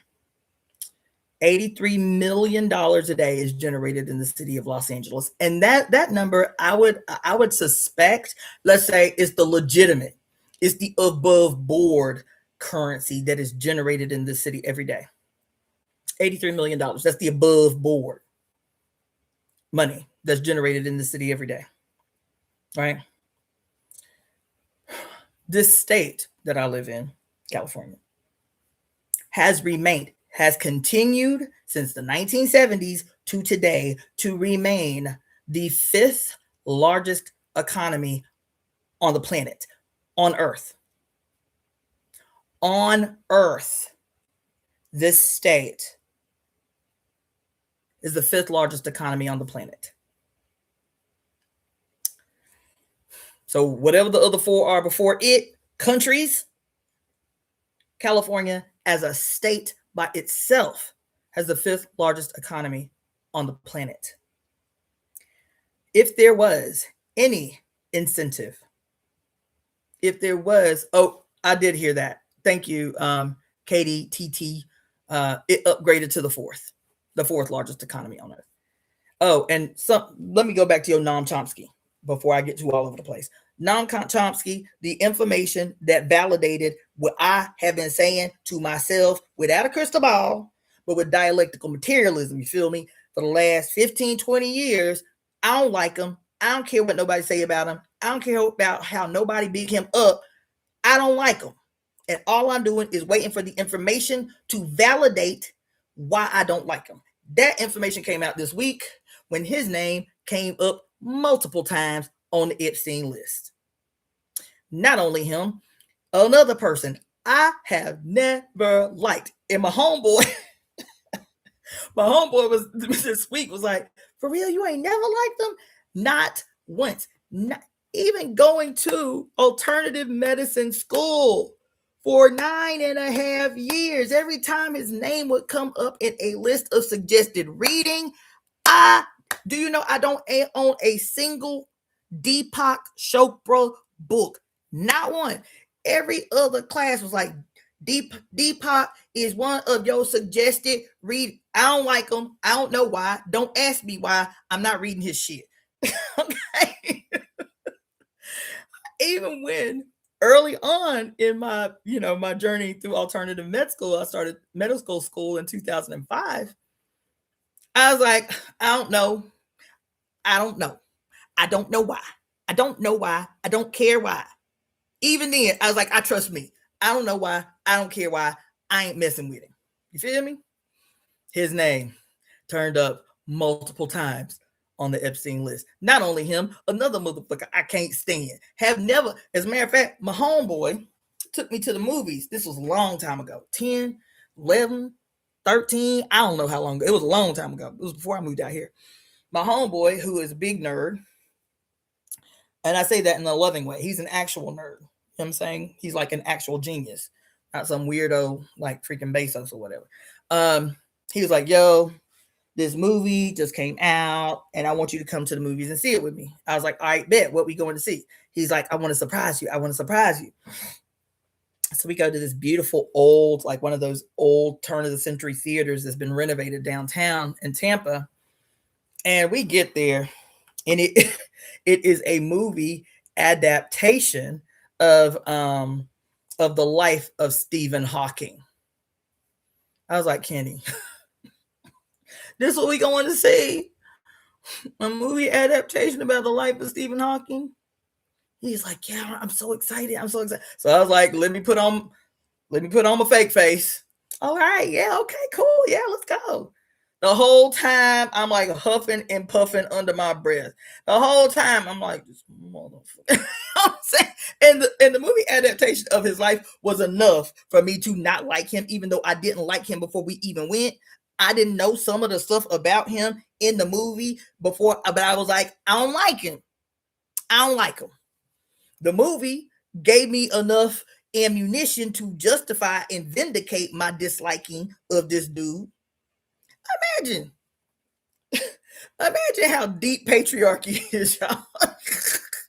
That your ass can be a quadriplegic who cannot speak, whose wife is as smart as you because she too is a what was he like a physicist, like a PhD physicist. His wife was a physicist. And imagine being the wife, you like myself, we got a bad habit, we women, of falling in love with motherfuckers who brilliant, who smart, who genius. You feel me?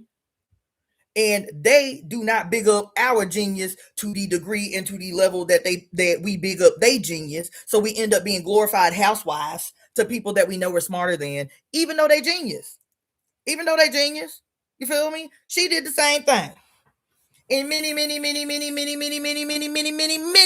genius women in the last 200 years did the same thing. Gave up careers, gave up acclaim, gave up recognition to this girl gave up her career. She was a PhD physicist, y'all, to become a glorified house nurse to a man who is a quadriplegic who could not communicate on his own, still had the nerve to cheat. Ain't that about a bitch? I saw this damn movie. I said, you know what? Patriarchy is a hella drug. It's a hella drug. Patriarchy is a hella drug. That somehow the only thing that worked was his penis? Child.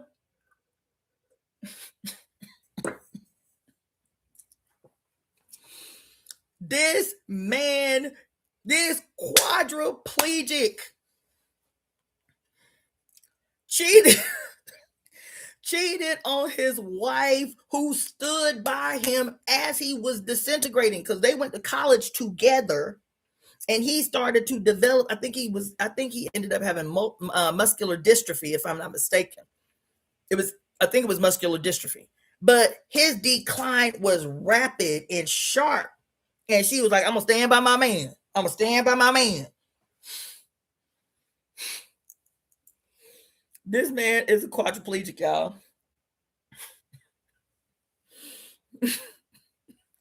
I saw that movie. I said, you know what? I'm through. I'm through. Okay. Anyway, not to get off on that too long, but I couldn't stand it. This quadriplegic, arrogant, maniacal lunatic. Guess what? Multiple trips to Epstein's Island.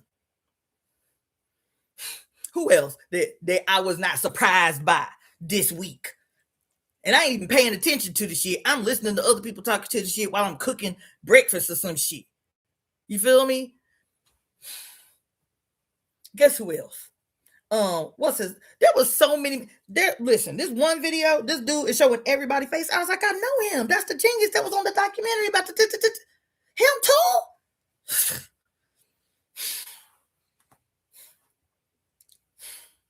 And somebody was like, you know, there wasn't no black people on Epstein Island. Lies. Yes, there was. As long as they got a penis and they are allowed the opportunity, they gonna be up in the shit too. Anyway, him.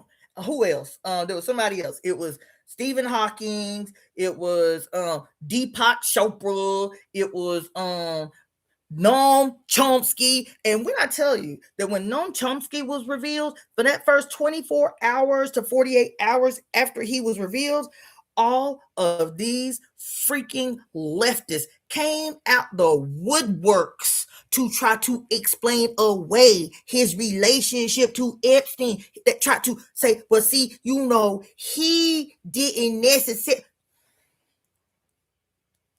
What they say, you are who you hang with? Isn't that the old adage? You are who you hang with? All these they came out the woodworks because we get emotionally tied to these men. Yeah, we do. And so if we are wrong about these men, we feel like our default is to protect ourselves by saving face or something.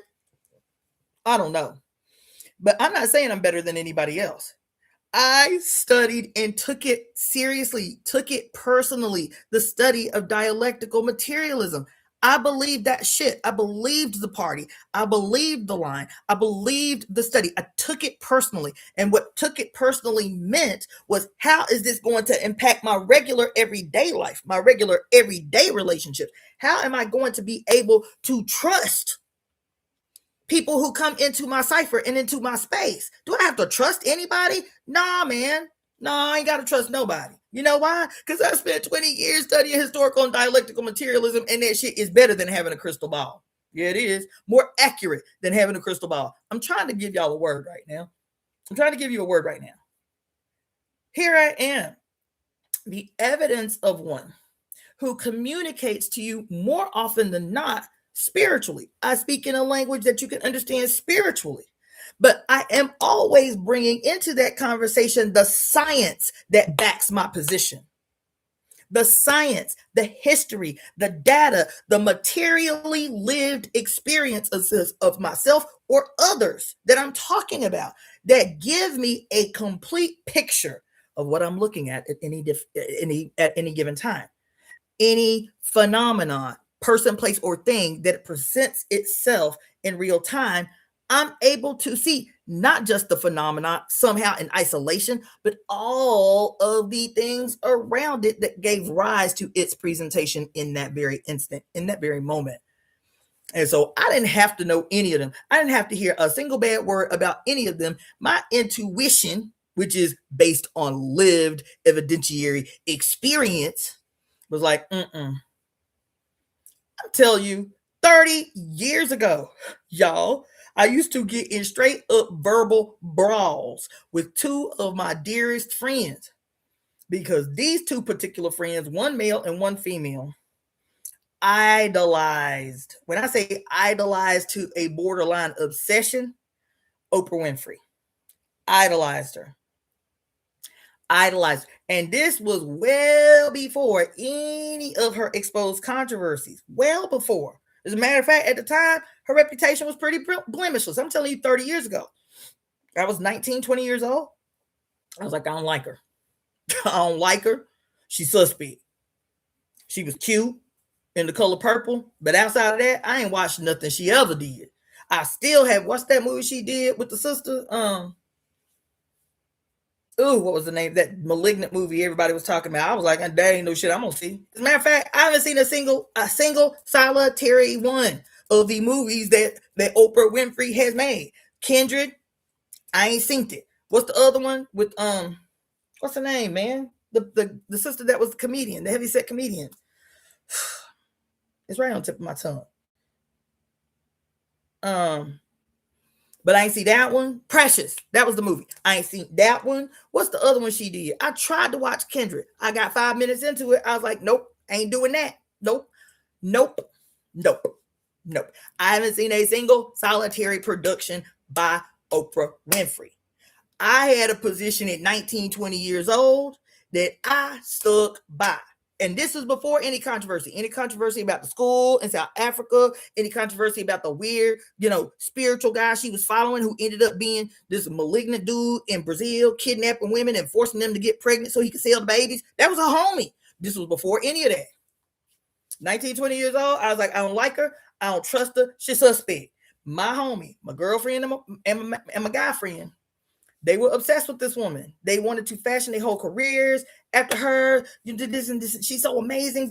I was like, hey, more power to you. Do your thing. If that's your, your prototype for how you want to be successful in this and that and the other, do your thing. I said, it won't. I don't trust her. I don't trust her. I don't have a basis. I don't have anything particular that she done said or did that does, quote, rub me the wrong way. I don't trust her. That's enough for me. I was at 19. I wasn't spiritual then. I wasn't political then. I had not read dialectical materialism then. But even then, I was like, I don't trust her, so I don't fuck with her. You understand what I'm saying? This is before all the controversies. So every single solitary controversy that would unfold, I'd be like, see? See? You feel me?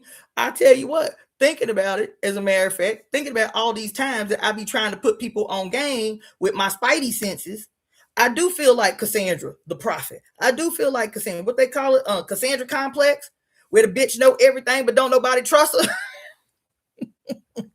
I do, in retrospect, in hindsight, I'm Cassandra. I ain't got Cassandra complex. I'm Cassandra.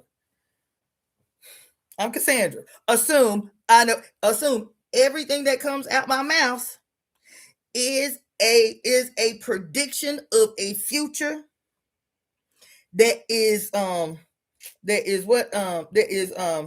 bound to be if you do not trust what the fuck I say. Because if you think about the story of Cassandra, you feel me? All Cassandra was trying to do was to put niggas on game.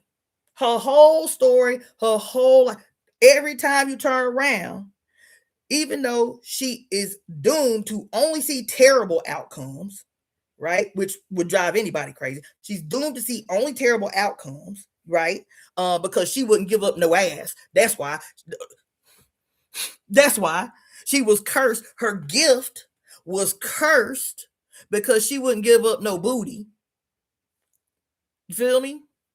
And so because he couldn't take her gift of foresight away, he cursed her gift. Oh, you don't want to give me no booty? Fine, curse you then. Curse you then. Not only will you only see the terrible things that are going to happen in the world, but nobody is going to believe you. And so the story becomes, right? She see everything that's about to happen. And the whole, so everybody gets caught up on the story between her and Apollo, not on the fact that you can't blame Cassandra because all the while, even though all she can see is terrible shit, she's like, I'm still gonna tell everybody because one of these days, one of these men gonna believe what I got to say. One of these men gonna believe what I got to say. One of these men in a position of power is just going to on GP say, I believe this bitch for a change, and it move accordingly. She saw the inevitability of what is to become, and the challenge becomes, can you move your patriarchy out of the way enough so that I can enlighten you? Because what does the name Cassandra mean? She who illuminates mankind. She who excels over men. How does she excel over men? She who rallies on behalf of mankind. That's what her name means. To excel over, she who excels over men, she who illuminates mankind, she who fights on behalf of men. That's what her name is. All the while, she trying to put y'all on game. And I'm sitting here in real time recalling, even before dialectical materialism, even before I became, quote, spiritually conscious, before E5, even as a Christian, I'm saying, damn, I don't know. I can't explain it, but fuck Oprah. You know what I'm saying? That ain't the only thing. There are many things that I can recall at this moment being like, damn, I saw this coming. You feel me? So just sitting here, I don't even know how I got on that, but looking at my life and being like, it is profound. Without knowing that my mama and my daddy gave me this name. Ain't that something? Because I'm always trying to put y'all on game. There was a woman that was in one of the book clubs that we were in, that I was leading. And I could tell she had an attitude. She was very, you can look at the comment section of any of the women that were in that book club. She was very, her attitude, it wasn't overtly ugly, but it was very, it was like dismissive. You know what I'm saying? It was obvious. And at first I was like, because she identified as Black, but she was half Jewish. And I actually met her at a temple service a local temple service that I had facilitated. And she came and she was like, I watch you on YouTube. Oh my God, this is amazing that you have a local temple service, whatever. So we were really hyped that, we got to meet each other face to face, and we were kicking it for a little while. And she came on a couple of the book club discussions. And so I emailed her the last time she was on the call. And I was like, look, I said, now is the opportunity to tell me, like, what's up.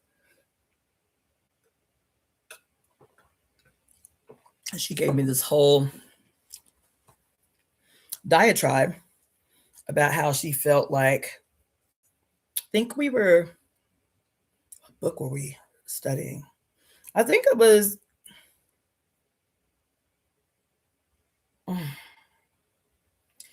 either Beyond God the Father or Pure Lust. And both of them by Mary Daly. And she said, I just feel like in the last 2 or 3 book clubs, you've been really like, what did she call it? She called it like doomist or something like that. So it was something like doomist or something like that, right? when I said, well, what exactly are you referring to? She was like, well, you're always talking about like, you know, seeing the writing on the wall and how, you know, we're already being primed to accept, um, you know, new witch trials and how women are going to come under greater assault. And I just feel like it's being really doomist. It's really doomist. And I have to protect myself. That's what she said. Those were the words she said. I have to protect myself because I just feel like that's not true. And you're just being really doomist, you know, talking this way about women. I said, you got to do what you have to do to protect yourself.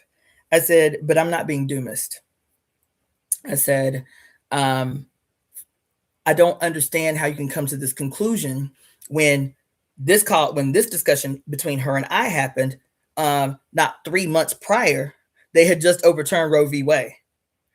3 months prior to this conversation that we're having about this book,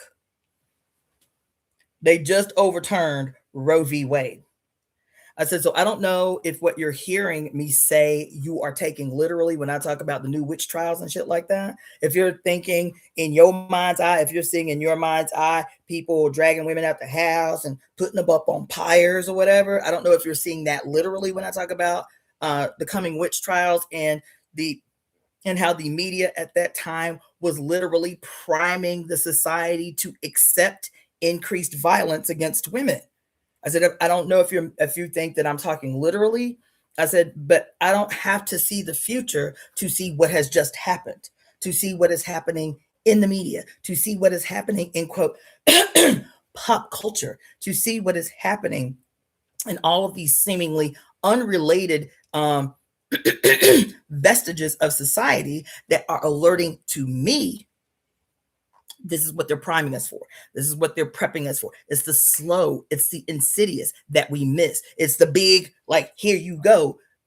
And so we act like we didn't see it coming because we didn't pay attention to the small, to the slow, to what am I always talking about? The majesty in the mundane, the massiveness in the minute. You feel me? We don't see that. And so something will pop off like, and we think it just happened today. Not, you cannot see how it was a setup of a chessboard over the last 10 years. You feel me? I said, but I don't have to be doom and gloom. I said, I see. I remember history. I study. And I'm not talking about ancient history. I'm talking about the last 20 years. I'm talking about the last 30 years. I'm talking about in my own personal memory of what has happened and why it looks familiar. Why it looks familiar, why it looks the same way that it did when I was 10. And I can recall feeling in my little body the way the environment felt that was weird. What was happening when I was 10 years old? The Cold War was ending, as a matter of fact. You feel me? Like those kinds of things, having a memory. But you can't do that if you only remember what happened last week and you don't pay no attention. You don't even have to study ancient history. Do you remember how you felt in your body the day that the towers fell? Do you remember where you were? Do you remember the conversations that you had? Do you remember what was playing on TV? I remember all of that shit crystal clear. I don't need a crystal ball. In the book Pure Lust, what does she say? The thing that the state relies on more than anything, the most effective, perpetually effective weapon that the state, no matter where it is on earth, the most effective thing that it has had in its challenge to forever keep women enslaved in society is what? The weapon of imposed amnesia. That's what she said. The state cannot afford for us to remember. Isn't that what she said? She said, global amnesia has been the greatest weapon. That's why the book burnings, they can't afford for you to remember. That's why the book burnings, that's why the record burnings, that's why the removal of shit off TV that got too. I remember like it was yesterday when they made the announcement that they were gonna snatch Captain Planet up off the TV. I remember it like it was yesterday. Because Captain Planet was that jam. Captain Planet was that funk. You understand what I'm saying? You got a black goddess in the show. And what was his name? What was the guy's name? Ted. Oh, what was this billionaire's name? Ted something. Oh, but anyway, he was the one. He was the one that did like Captain Planet, because he was, he was an environmental rights activist, even though he was a billionaire. He was really concerned about the environment. You feel me? He's the one that TED Talks is, fashioned after Ted, whatever his name is. Anyway, Captain Planet, that was pretty progressive for the goddess in the show with all these multiracial babies from all over the planet representing the interest of all the children of the future to have a safe and healthy environment. You understand? That was pretty ahead of his time, that they would have Gaia as a sister, as a crone, as a matter of fact, as a gray-haired sister in the thing, giving direction to Captain Planet on how he should assist these babies who trying to save the world. It was some pretty radical shit for his time. It really, really was. And then, because of the satanic panic, they snatched that and Dungeons and Dragons up off there, talking about it was promoting witchcraft, and the evidence was they was using crystal rings to give themselves power, to give themselves some powers. I remember that shit, and I remember the period of time with which that occurred. It didn't occur in a vacuum. It occurred at a period of time that was peaking. Christian religious extremism was back on the rise. Censorship again was back on the rise with Tipper Gore and whatever that old sister's name was. It was happening within a complete and total social, political context. You feel me? But if you can't see the political as a matter of fact, Smurfs was snatched up off the TV at the same time for promoting demonology. He-Man, it was too. You feel me? It happened within a social political context that was peaking at this particular period in time. This particular period in time was impacting music. It was impacting TV. It was impacting children. And it was impacting, that bridge between George Bush Sr. and his term coming to a close, and the campaigns that were being waged by what was his name, Al Gore and Bill Clinton and all of that. This was a very monumental and equally volatile period in our human history. I was a kid. I was like between 10 and 12 at that time. And even though as a child, I could not articulate the intensity that was palpable everywhere, upon recognizing the similarities between this moment and that particular period of my childhood, can say, oh, okay, that's what I was feeling in my little body. And now I can remember all of the stuff that was happening, like what music came out and what, I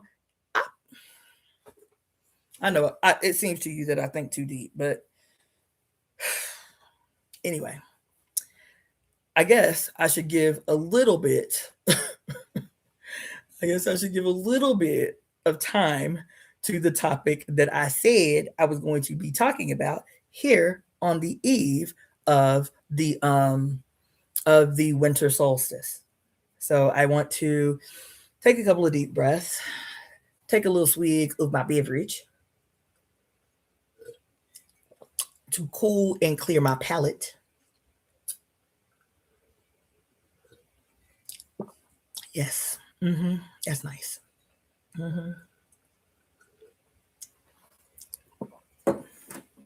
Because something happened to me last night.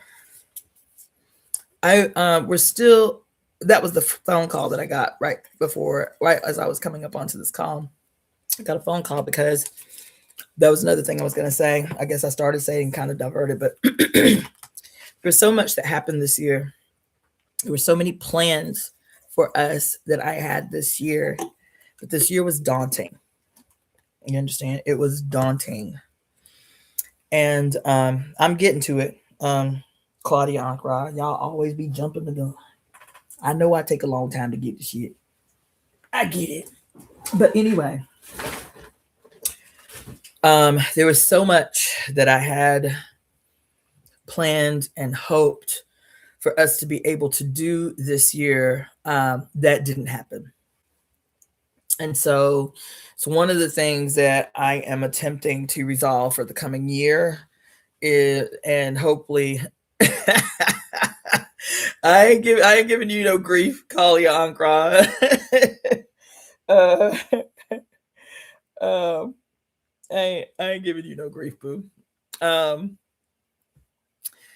just saying that I really and the reason I'm mentioning that is because tomorrow, is the solstice, and there was something very particular that I'd wanted to attempt to make happen for the solstice this year, and that's not going to happen. So it's going to be just a few people here locally getting together at the same space that we always end up meeting, which is the Mountainside House. We're gonna host a fire. And so if anybody is interested that is local, email me and I will give you the directions on how to get there. It's going to be a pretty early evening. We're going to arrive at 4 and, watch the sun go down, which is epic from her place. So we're going to watch the sun go down. And then once the sun goes down, we're going to light a fire and, just sit and shoot the shit and, maybe talk about our plans for the new year, hopes that we have for the new year, but nothing like strategically organized. It's going to be like a unity of minds getting together by the fire on the solstice, the welcome in the solstice. Okay. We're going to do a little tiny potluck and that's it. Right. The reason I'm saying that is because my intention when I was still being highly ambitious was to organize an event for the solstice, and I was going to entitle the event Crown the Crone. And the reason why is because, as Claudia Ankara mentioned so enthusiastically here in the comment section, I've been talking a lot about Saturnalia over the past several years and about what the ceremonies of Saturnalia looked like. Let's see what y'all talking about over here.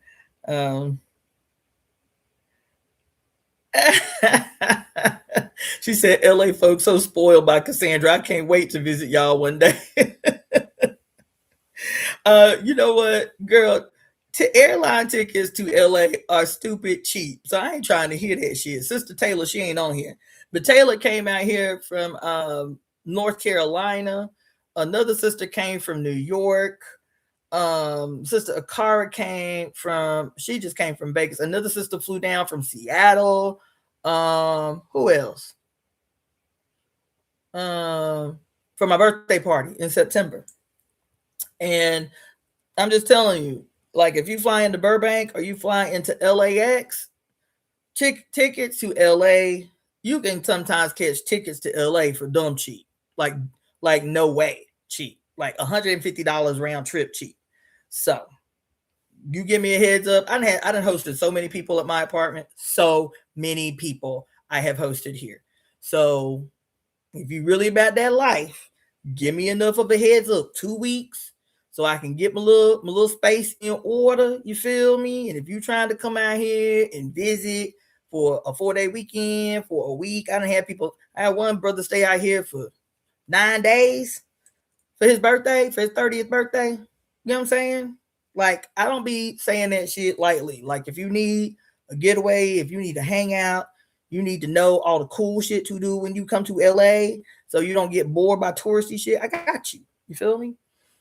So anyway, I'd wanted to do this event because I've been talking to y'all for a long time about Saturnalia and about Dionysus and about what Saturnalia looked like, and particularly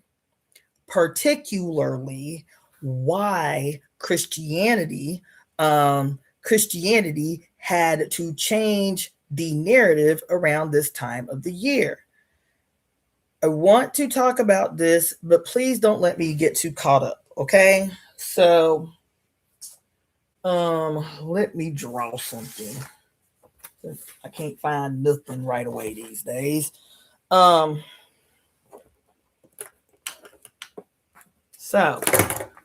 as a matter of fact, did I put it? You know what? I'll just draw it. Look it. There and it might be eventually one of the things that I have to facilitate as an actual workshop because I think it's important. I don't think it's like, quote, just an interesting fact.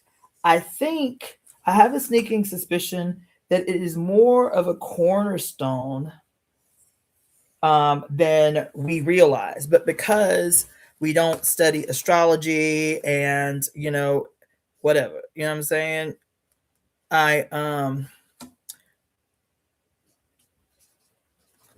So I'm making a little thing for y'all right quick so I can walk y'all through this.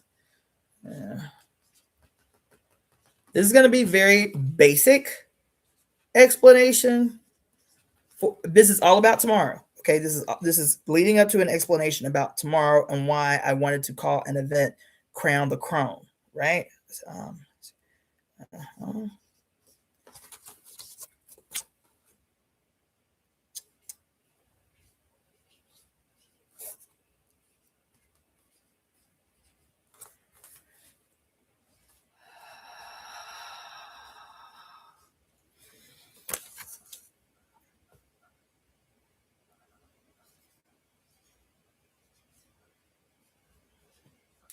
I'm telling you, I have to learn this. What y'all talking about over here, cracking up in my comment section?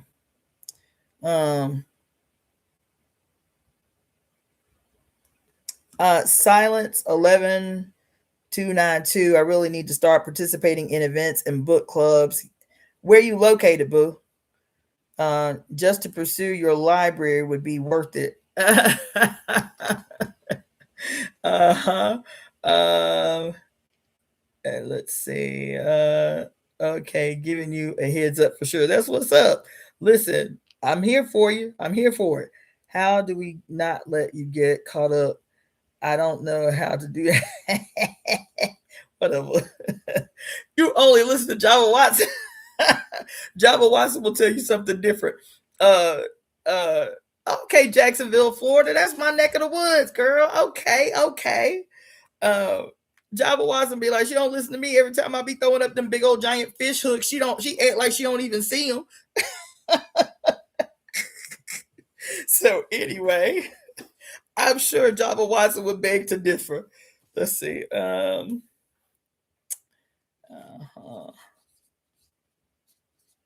Let's see. That's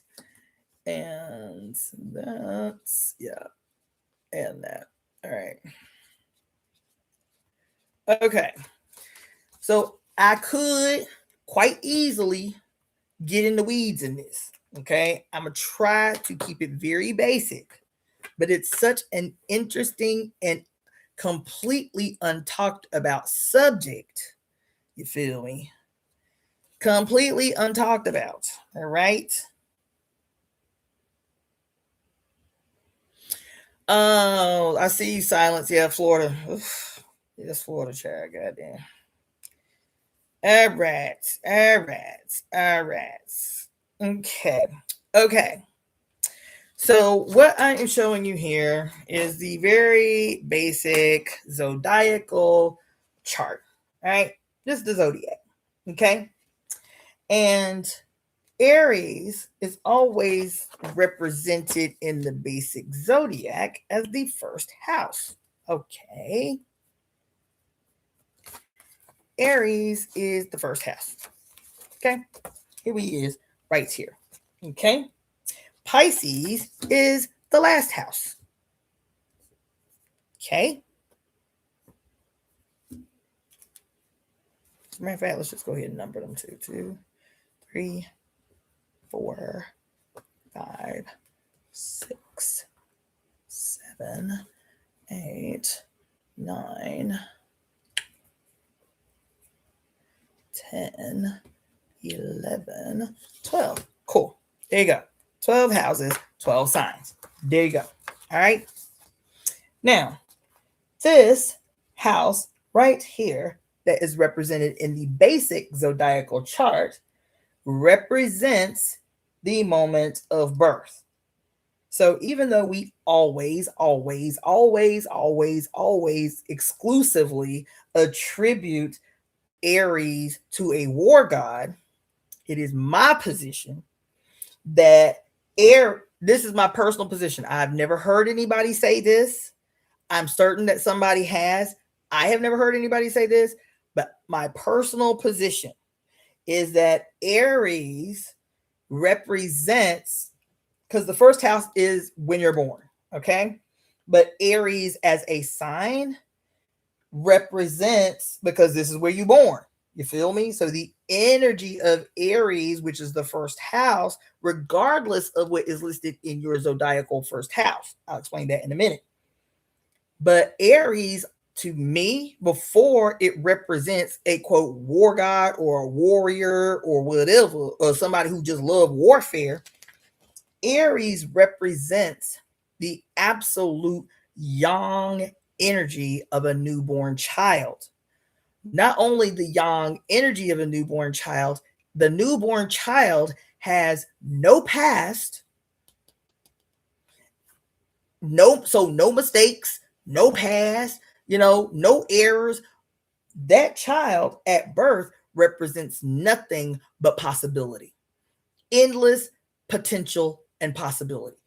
That is the energy that I get from Aries. So I be saying, instead of everybody defaulting to Aries being a war god and don't say nothing else about Aries, I think that Aries more adequately represents the boundless potential of the newborn. But if this newborn, as it grows and develops, becomes out of balance, you know what I'm saying? Like something happens and this newborn energy is out of balance. This happens later, then that will present as the war god, as the sees red and just wants to hit something, right? So I feel like, to me, now I'm not an astrologer, but this is just my basic understanding of these signs and what they represent, that Aries, before it was ever a quote warrior, was a child with endless possibilities. You understand? Okay. So the reason I'm mentioning this is because this sign, now this is the basic zodiac, but when you get your own chart done, the first house still represents the moment that you are born, but it will not say Aries. It will say the sign that represents your ascendant, which is the birth time. Your ascendant is determined by the time you were born. So in your in this sign on your personal chart, it will not say Aries. It still the first house still represents the time you are born, the moment you are born, what the cosmos looked like the moment that you were born. But it will have in it. So for me, my first house has Gemini in it.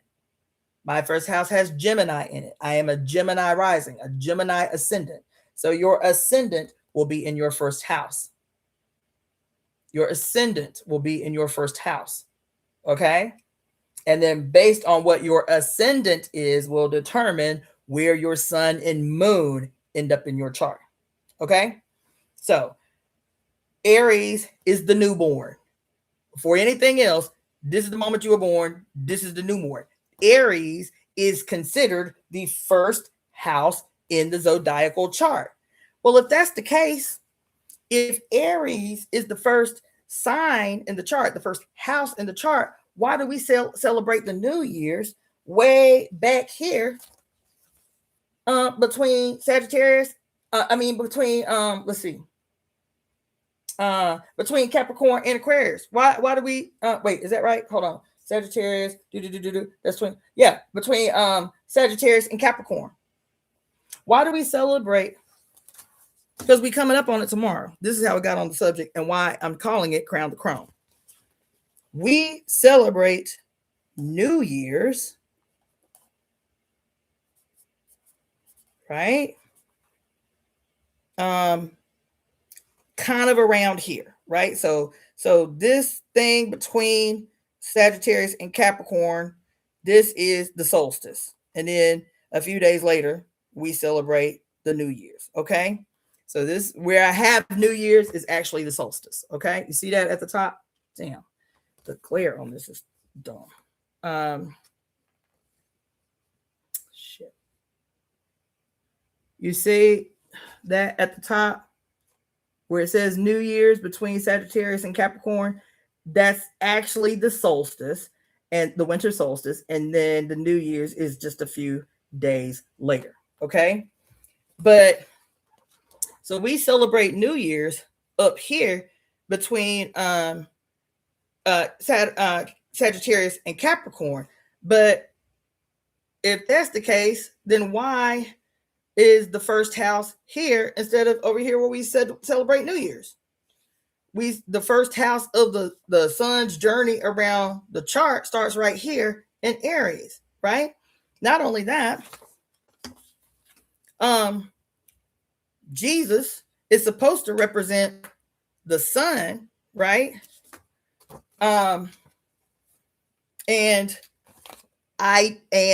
listen, according to the zodiac, Jesus was born, not according to the zodiac, I'm sorry, according to the mythology, Jesus was born when? Right around the solstice, right? So the solstice is on the 21st. Here, let me write this somewhere else. Okay. So your homeboy Jesus, right, is said to have been born on December 25th, right? I see y'all in the comment section bugging. Your homeboy Jesus was said to be born on December 25th, right? And then they say that he died on the cross, right? But they don't say a date. They don't say a date. They don't say a date that Jesus died on the cross, do they? They never said a date, right? They say Jesus died on the cross, you feel me? And then he was resurrected 3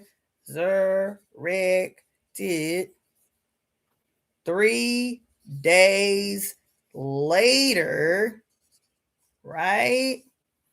And according to the mythology, you feel me? That's the reason his resurrection, right, is the reason that y'all celebrate Easter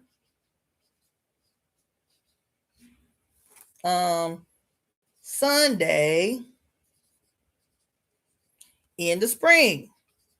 So the assumption is, because they don't say, the assumption is, for the basic Christian, is that he died sometime in Easter. I mean, he died sometime in the spring, you feel me?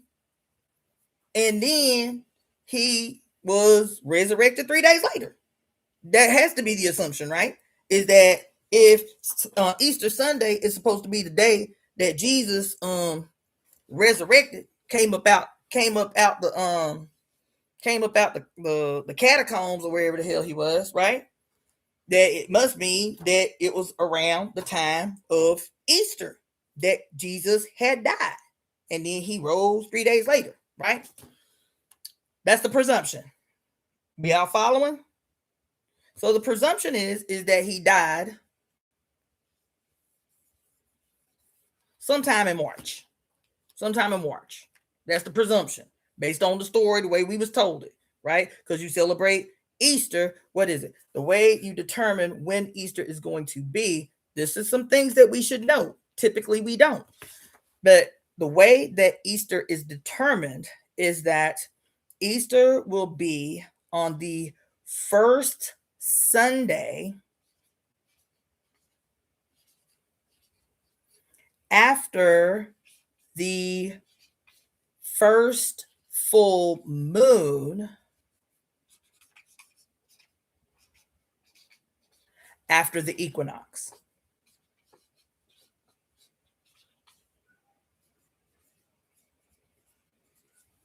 Ugh. Y'all got me? Y'all following? Thumbs up if you're following.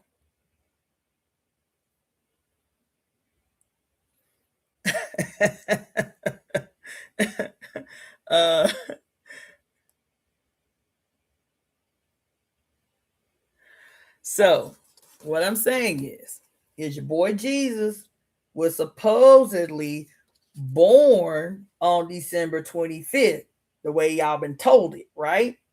And then supposedly he died on the cross sometime in March and was resurrected 3 days later, which is why you celebrate Easter Sunday, right? You celebrate Easter Sunday as the proverbial day that he, quote, rose from the dead. So the assumption has to be, if he rose from the dead on Easter, that he died just a few days before Easter. That's the logical presumption, right? And the way today that Easter is established, that's why you got to ask, when is Easter every year? Because Easter is not on the same day every year. Easter is not on the same day every year because the equinox changes every year, seesaws between the 20th and the 21st. And whenever the first full moon, so there's the spring equinox first, then you'll have the first full moon that happens either on or just after the spring equinox. So the Sunday that comes after the very first full moon after the spring equinox is when Easter is established. How Easter is established every year. Okay? And so that's why, unlike December 25th, where they say he was born on December 25th, period. They don't say that about Easter. They don't say that about the resurrection day, do they? They don't say, April 11th or April the 4th or whatever is the day that he was resurrected, because Easter changes every year. All right. Now, the reason this whole setup is problematic, the reason this whole process here is problematic, is because in the basic, the regular, not your personal, but the regular zodiacal chart,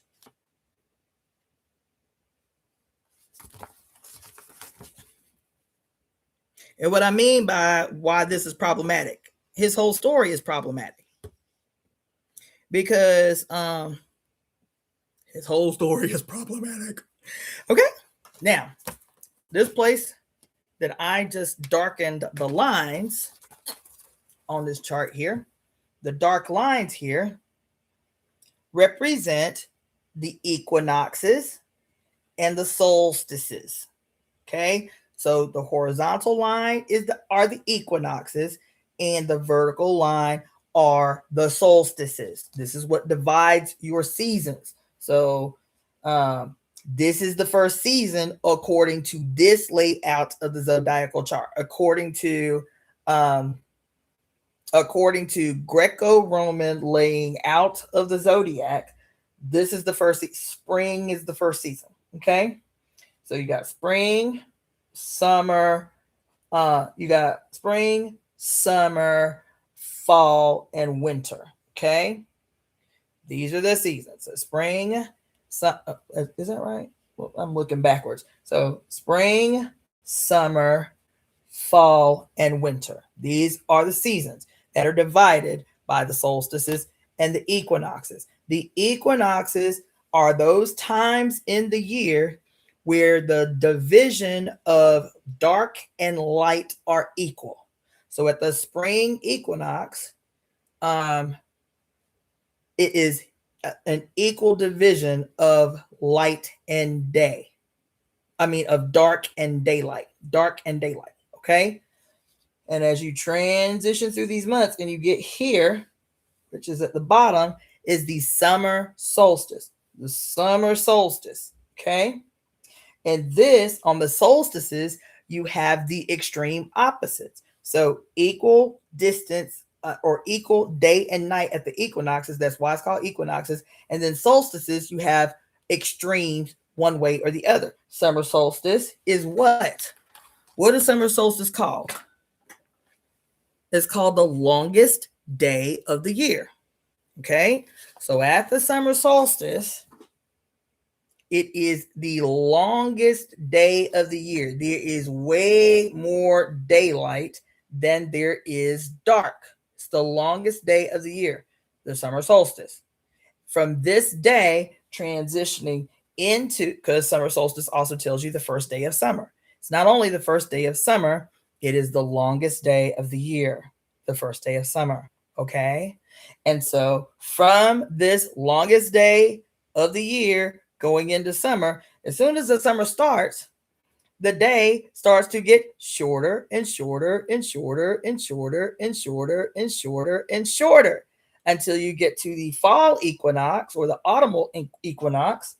And this is again equal parts day and night that are foreshadowing the continued shortening of the daylight. Shorter and shorter and shorter and shorter and shorter and shorter and shorter until you get here, which is tomorrow, the winter solstice. But we have been told that the winter solstice, we don't pay attention to the winter solstice at all, by the way. What we do now is, instead of acknowledging the winter solstice, we say that this is the period when Jesus was born. The solstice. So let me just clarify.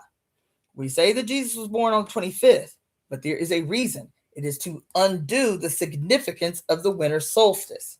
The winter solstice, and even in modern language, we say that winter solstice is the shortest day of the year. Don't we say that? Don't you hear people say that? Oh, it's the winter solstice, it's the shortest. If they do talk about the winter solstice, they say it's the shortest day of the year. Right?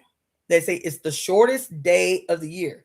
They do not say instead that it is the longest night of the year. They definitely say summer solstice is the longest day of the year. They do not say that the winter solstice is the longest night of the year. There's a reason. In Kemetic tradition, this story, like every other mythological story teaching people how they transition through the year, was told as the ongoing battle between Horus and his brother Set. Okay?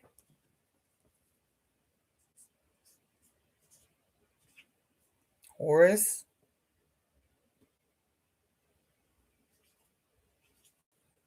versus Set. Okay?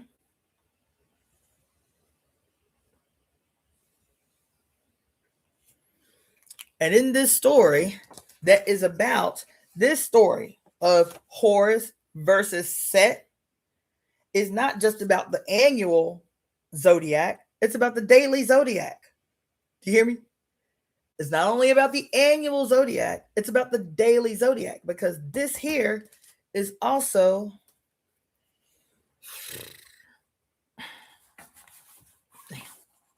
here.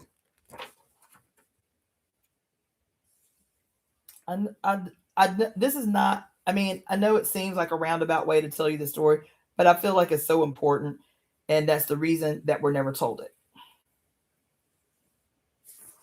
So I'm going to tell you. And if you think that it's not important, then okay, fine. But I think it's hugely important. Okay. There's a reason that we're not taught in grade school about the equinoxes and the solstices. There's a reason it's not a part of our regular, like, lived lexicon, right? Because it would be too familiar. You would start asking too many questions. Okay? So,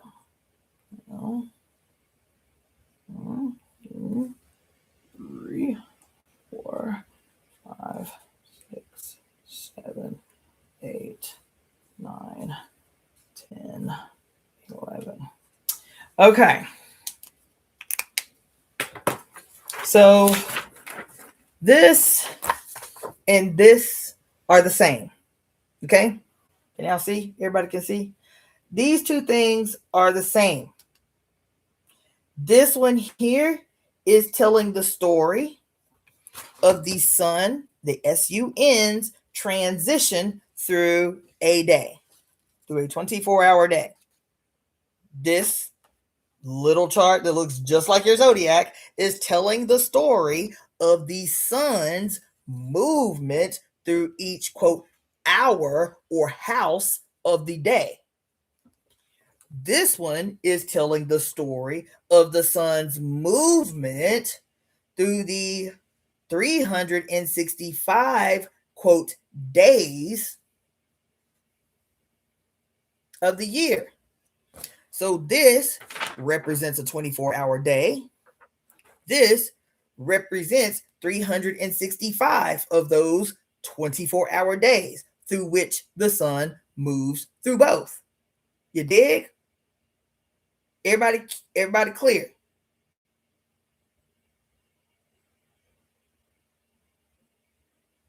Okay. All right, cool.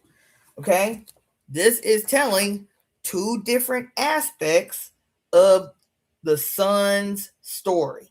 Okay. His move through a 24-hour day. That day represented 365 times here in the zodiacal chart, the sun moving through both. Okay. The reason that analogy is important to make is because when we hear the story of Horus and Set fighting, like the metaphorical, when Horus rose in the morning, right? Rose in the east, okay? And he was making his way over the daytime sky. This is a representation of Horus. The way the Egyptians told the story was that when he would rise in the morning, it was like a representation of his birth. When he, quote, rose in the morning, this was his birth phase. By the time it gets to noon, right, Chin, you feel me? This is when he is at his highest strength. His birth represents victory over Set. His birth, Horus's birth, meaning sunrise, represents victory over the dark because Set represented the dark, the unseen, the hidden forces, and the hidden evils of the dark. So when the sun comes up in the morning, it's not dark anymore. You don't have to be scared no more. This is a metaphor. So the sun in the morning, 5, 6 in the morning, represents his birth, represents victory over the dark. Okay. When the sun gets to high noon, so this is the sun's birth in the zodiacal chart. You feel me? This is the sun's birth at the zodiacal chart. Okay. By the time you get to what would be, quote, noon, because you're going backwards, you're going counterclockwise. By the time you get to what is considered noon, high noon, which is the summer solstice, it is the longest day of the year. Well, it's high noon over here, right? It is the part of the day that is the hottest. It is the part of the day that, as I was telling y'all in 5 elements theory and in yin yang theory, is considered utmost yang. That if you had a sundial like they did back in the day, that's how you would know it is noon, is because there's no shadow cast on the sundial. The sun is directly overhead. Okay. Then as the sun is afternoon, then the day is getting closer and closer and closer and closer and closer to what we actually call sunset, after the god Set, because when the sun goes down, or like, in the northern hemisphere during the fall months, what we call sunset around 6, 7 o'clock, represents Set, hence why we call it sunset, Set's victory over the light, the dark's victory over the light, the dark's victory over the sun. When the sun set, it appears that the sun has died. The Egyptians said the sun has died and gone into the underworld. The sun is in the underworld. Quote, remember we was talking about the story of the holy whores or the temple whores in Kemet, that when the sun, quote, died, when the sun set, they kept the hours of the night to assist the sun on his solar boat journey through the underworld. Just mean the nigga went to sleep. That's all. That's all it meant. It meant the nigga went to sleep, because the sun was always a represent in later Kemetic history. The sun was the pharaoh. It was a personification. He was the personification of God on earth, and the priestesses, the holy harlots, would, quote, do ceremony and shit like that while he was asleep. So the sun, quote, dies. He dies on what? He dies on the cross. What did I tell you the cross was? What did I tell you the cross was? It was a cross on your heart. It was a cross on your heart. Why is there a cross on your heart?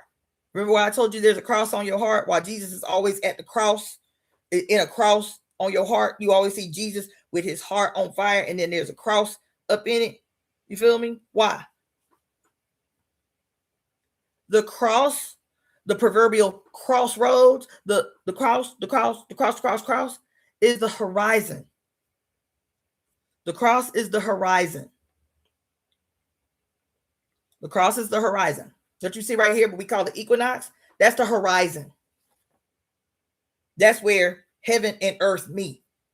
That's the way it looks to you. That's the way it looked to sailors. That's the way it looked to everyone. Where heaven and earth meet, that's the horizon. Okay? So when Jesus, quote, dies on the cross being the horizon,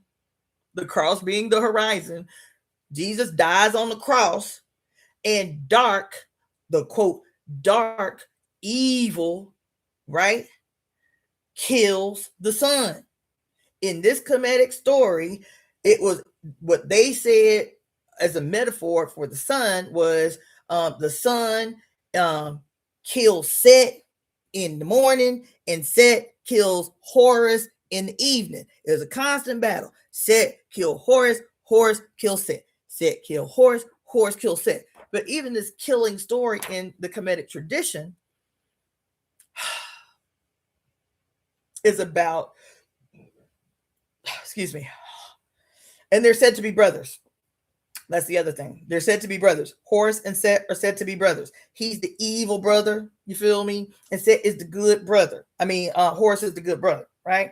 And so they got this battle between them. Boom, boom, boom, boom, boom. They are twins. Horus and Set are twins.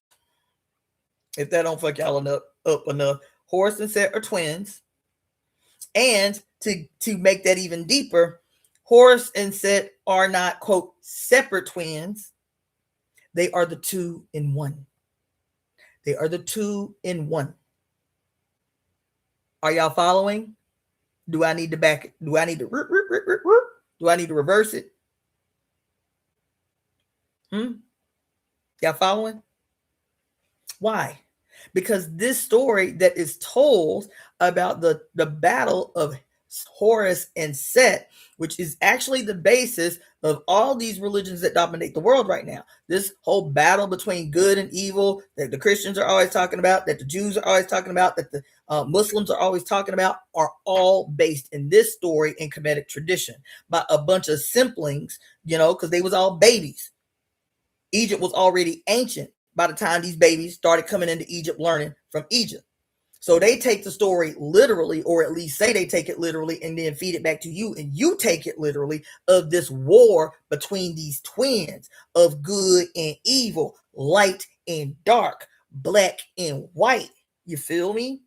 But the story of Horus and Set is not that they are evil, that they are twins in a fight against each other. They are not twins in a fight with each other, even the way the Kemetics told it. They are not twins in a fight with one another. They are one. Why? Because our perception of both light and dark is based on our relationship to where the sun is at any given time. You hear what I'm saying? I hope you hear what I'm saying. They are one. When the sun goes from, quote, sunrise to sunset, he ain't died. He is just lighting another part of the world. And then that other part of the world is light while we have dark. The sun is always shining, whether we can perceive it or not. So this metaphorical story of how ancient people personified their relationship to light and dark was this concept of a battle between dueling brothers who kill each other every day. Who kill each other every day. Not only every day, 365 days a year. They killing each other. You feel me? This battle between Horus and Set is happening every day that culminates in the perception of the seasons and the seasons based on the split in time between Horus and Set. So on the clock, you can see that at sunrise, you feel me, to sunset, the sun is victorious, meaning you have daylight. And when Set is victorious over the light, or the dark is victorious over the light, when the sun goes behind the planet to light another side of the planet, you see dark. So you perceive that the sun is dead, right? And the dark is exalted. Okay. Why does this matter for tomorrow? Because in this same story that's happening over a year, this point here, which is equivalent to noon, which is equivalent to high noon, this is the summer solstice, the longest day of the year. And from that day, the days get shorter and shorter and shorter and shorter and shorter until they're equal again here at the autumnal equinox. And then because this is alerting you that the sun from here is about to get shorter and shorter and shorter and shorter and shorter. And so as the sun light gets shorter, the days are going to get cooler because you have less sunlight. And so it's alerting you. It's a timekeeping mechanism, no different than this daily timekeeping mechanism to help you prepare that once the autumn equinox happens, once day and night are equal, okay, this alerts the agricultural people or the land living people, okay, harvest time is soon, this and that and this and that. We got this much time to store the food, this much time to prep the food before we have to hibernate. We have to go indoors because it's going to be cold, but we got enough food stored up to do this and that and this and that. Okay. This is important. This thing that I'm telling you about the harvest and how this alerts, this period right here alerts people to this short period of time that they have to adequately harvest, prep, and store their food so that they can relax. They get a 3-month vacation. Wintertime is for you to be chilling. You get a 3-month vacation for your annual year of hard work. You get a 3-month vacation. That's what hibernation is. That's what them long nights are for, right? And so here, which is the summer solstice, which is the longest night of the year. This day, the actual longest night of the year to the ancients represented Set's victory over the sun. This is the sun's victory over Set, or day's victory over night, the summer solstice. And in reverse, this is the dark's victory over light, or Set's victory over the sun. Do you see why this is problematic for Christians? Anybody? Do you see why this is problematic?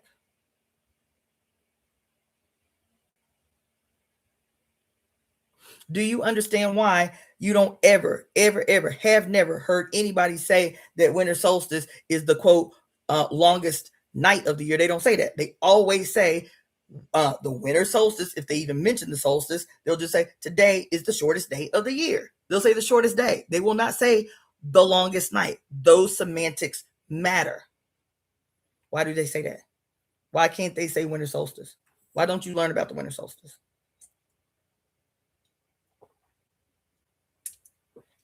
Because in ancient times, everywhere on earth, not just Kemet, this day, the winter solstice, represented the dark's victory over the sun. The dark's victory over the sun. So, in Christian tradition, the truth of the story that they tell you, and the reason they had to hijack the winter solstice, the reason that they gave Jesus the birthday of December 25th was to hijack the story that is represented by the crone. The winter solstice is always represented by the crone, by crone energy, by the crone, by the planet Saturn. Let me tell you, by the planet Saturn, which we now know is what?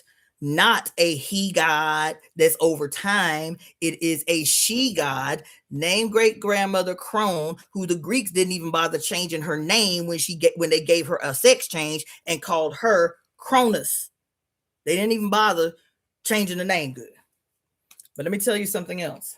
The reason that I mentioned the harvest, because we always associate harvest with the fall or the autumnal equinox.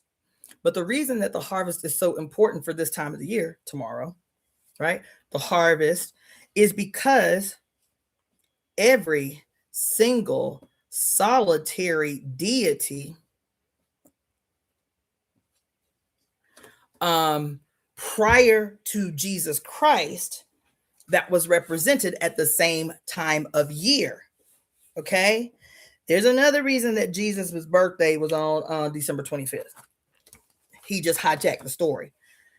Is because December 25th was December 25th was not the birthday.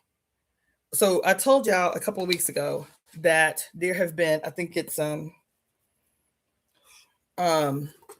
52. There have been 52 other 52 other solar sun deities prior to Jesus.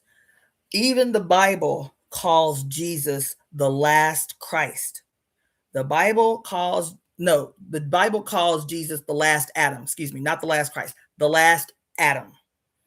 The Bible calls Jesus the last Adam.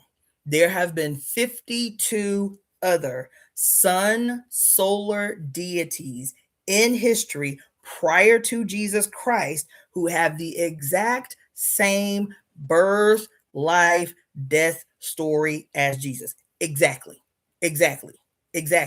Dionysus was born of a virgin, turned water into wine. What else he did? He walked on water, right? What's his name? Mithra was born of a virgin, died on the cross, had 12 disciples, turned water into wine. Tons and tons of 52 at least known other sun solar deities with Jesus's exact story before Jesus came all Johnny come lately on the scene. Now, the reason this is the reason that Jesus is different is because of Constantine, truth be told. Constantine flipped the whole entire script upside down and turned it inside out. Prior to Jesus Christ as a sun solar deity, all of these sun solar deities, the most recent before Jesus was Bacchus, and Bacchus was the name that the Romans gave to Dionysus after they colonized Greece, kept all of Greece's deities, and then just changed the names of all of the deities and gave them Roman names. They didn't even bother changing the mythology at all of Greek mythology. They just changed all the Greek mythological characters' names to Roman mythological characters, which is why we still call the planets what we call the planets today, and all the planets are named after Roman deities. All of the planets are named after Roman deities, okay? So Dionysus was technically the last solar deity, sun solar deity before Jesus, because he became Bacchus as a consequence of Greece being colonized by Rome, conquered by Rome. All right. And then the story of Dionysus. Dionysus, there was a point I wanted to make. Oh, all of those sun solar deities, let me just say, all of those sun solar deities, the reason that they all share this date, December 25th, this date, all the way up until Jesus, all of them before Jesus, they were all resurrected on the 25th. They were not born on the 25th. They were resurrected on the 25th. All 52. Every culture where the sun solar deity existed, the 25th was their day of resurrection, not their day of birth. Their day of resurrection, not their day of birth. And the reason why is because this story that we have been told all our lives about the resurrection being in the spring is not accurate. It's not accurate. The resurrection, even for Jesus, was on the 25th of December. Jesus is a sun solar deity who, on the equinox, which happens on the solstice, the winter solstice, where the quote dark finally conquers the day, where the dark finally conquers the day, the longest night of the year, the winter solstice, the sun, the sun, appears on the solstice because it's at its lowest point in the annual cycle. The sun on the winter solstice is at its lowest point on the zodiacal cycle on the 21st. That's why it's the shortest day of the year, or the longest night of the year, is because the sun is at its lowest point. And once it gets to its lowest point, it ends up in its lowest point on a directly in the middle of what is called a constellation that is called the Solar Cross, or the Solar Crux. The Southern Crux, or the Southern Cross. The Southern Cross is a constellation. The Southern Cross, the cross that Jesus died on, is a constellation because Jesus is the S-U-N. It is the S-U-N at its weakest and shortest points in the year, in his travel through the year. When it gets to this point, the shortest day of the year, it stands still right in the dead center of this constellation called the Southern Cross, or the Southern Crux. And it stands still in the Southern Cross, right in the center of the Southern Cross, for 3 days. For 3 days, it appears to stand still. The ancients said that it looks like he was dead on the cross. He being the S-U-N, because he don't move. He moves every day, so why he ain't moving? This is the ancients. He move every day. The sun move every day. Why look like he's standing still? Why he dead on the cross? Hence, the sun, Jesus, Zeus, whatever name he had at any given time, appeared to stand absolutely still for 3 days on the Southern Cross constellation, right at the center of the constellation. And then on the on the fourth day, like he seems dead for 3 days, and on the fourth day, he moves 1 degree back into the northern hemisphere. That 1 degree alerted the ancients, the ancient astrologers, the ancient astronomers, and particularly the ancient agriculturalists. And I'm gonna get to that in a minute. That 1 degree shift back into the north, back towards the northern hemisphere, right, is what alerts them that the sun has resurrected. He alive. And so on the 25th, they say he is born again, or he is resurrected.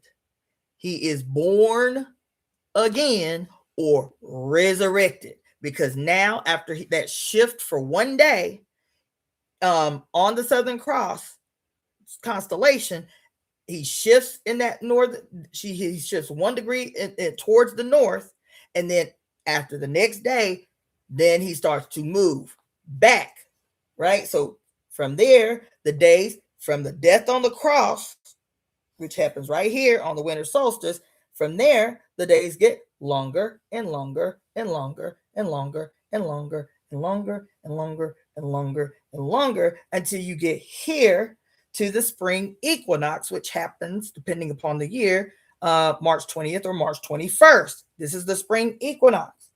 And so on the spring equinox, everybody pays attention to, because they need to figure out when the first full moon is going to happen, because that following Sunday of the first full moon after the spring equinox is when they are going to declare Easter as the celebration of the resurrection of Christ. The reason they celebrate the quote resurrection, or the quote complete resurrection of Christ on Easter, is because this is the first day of spring where everything is alive and waking up after the long winter. So you see, it's some sleight of hands ass bullshit that has happened to you, because unlike Christianity, every other solar sun deity centered religion of the last 6,000 years celebrated this as the longest night of the year, meaning the conquering of the dark over the day. And so all of the ceremonies were indicative of the celebration of the dark, particularly because the other thing that all of these sun solar deities have had in common, no matter what culture they come from, is they are all agricultural deities. They are all agricultural deities. Every single one. Every single one. They are all agricultural deities. And the reason, so Java Watson, I think it was Java Watson, or even Claudia Ankara mentioned it earlier, when she asked about Saturnalia. Saturnalia, and it was called, what was it called? For Dionysus, it was called Dionysia, maybe. I might be wrong. Do not quote me on that. But Saturnalia was what they called it when the Romans took over, because they changed, they changed all of the deities, right? So Bacchus, which was the name that they gave Dionysus when the Romans took over Greece, okay? And the celebration of Bacchus, aka Dionysus, I want y'all to hear me now. The celebration of Bacchus, aka Dionysus, his planet was Saturn. His planet was Bacchus. His planet was Saturn. Dionysus's planet is Saturn. Ooh, it's Saturn. Do you understand? Even though they are considered sun solar deities, their ruling planet was Saturn. Not only them, in Ifa tradition, damn, I wish I had more paper. Oh,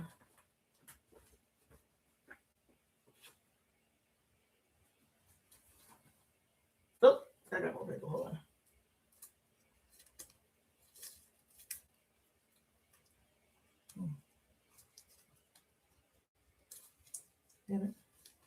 In Ifa tradition, the deity that rests between Sagittarius and Capricorn, and anybody in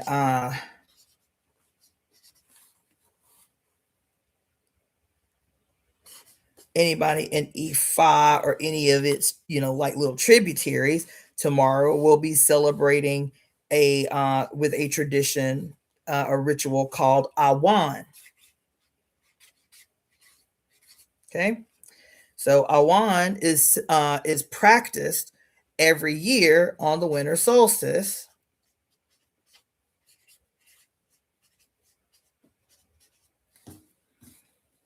And Babaluwaye, for those who do not know, I ain't gonna look for the cards, but Babaluwaye is always seen where you can't see his face. All you can see is his hands and his legs because he's wearing like this straw outfit all the way down. It's this straw outfit, so you can't see his face. You probably seen images of dancers in like Nigeria with these straw dresses on, these like straw dresses where they cover, and they going around in a circle, and all you can see is their arms and their legs. This is Babaluwaye, right? And Babaluwaye is an agricultural deity. The way Awan is celebrated is you take 13 grains because he's an agricultural deity. You take 13 grains and place them in a giant circle, and everybody that is participating in the ritual goes around and grabs 2 fistfuls of the grains and gives yourself a metaphorical bath with the grains. Clean your whole body off with the grains. I'm probably gonna do all one tomorrow, but you clean your body off with the grains, and then you throw the grains into a big center in there's a pot in the center where you throw the grains after you've cleaned yourself into this pot in the center, and you go around in a circle, and they sing the songs. You go around in the circle counterclockwise, just like you travel along this zodiacal chart. You go around the circle, 13 grains, but there's only 12 zodiac. Ain't that something? Does he find out? So you go around counterclockwise, picking up each of the grains, cleaning yourself off, cleaning the old year off so that you are fresh to come into the new year. Throw the grains in the center, sing the songs, big up Babaluwaye. At the end, after everybody has cleaned themselves off, then there's a big hole, a big pit that is dug, and all of the grains that have carried away all of the ills of our past year goes into this hole in the ground and is covered so that it takes back to the earth those things that we cannot use, that we have cleaned up off of ourselves, and we give it back to the earth. Plus, when I was living in the village, when I was living in Oyatunji African village, the king of the village, he is the personification of the sun god. And so when this time of the year comes around, the king, the Oba, would be locked. There would be a whole ceremony because he is the sun in the flesh. And so he would go through, because technically right now, we in Sagittarius. You feel me? Y'all ain't rocking with me. We in Sagittarius. And so the Oba, of course, I'm not making a connection while I'm in the village. I'm like, oh, this is just one of the many rituals that they do. And this is awesome, right? Of course, it wasn't until I started studying astrology that I'm like, oh my God, this shit was right in our face. So the Oba, as the quote, sun in Sagittarius, the sun as Sagittarius, his personification while he is in Sagittarius, he has to. So there were 3 horses on the land. He had 3 horses, the Oba. So he would take a horse and he would have to ride the horse into the village carrying a bow and arrow. What that sound like if that ain't Sagittarius? Sagittarius, which is what? The half man and half horse. Well, when a person is on a horse, they look like they are connected to the horse, don't they? Half man, half horse with the bow and the arrow. The Oba would have to go down to where the horses were kept, and everybody would be waiting for him because he would have to ride into the village carrying the bow and arrow, you feel me, as he comes into the village to prepare himself to be dead for 3 days.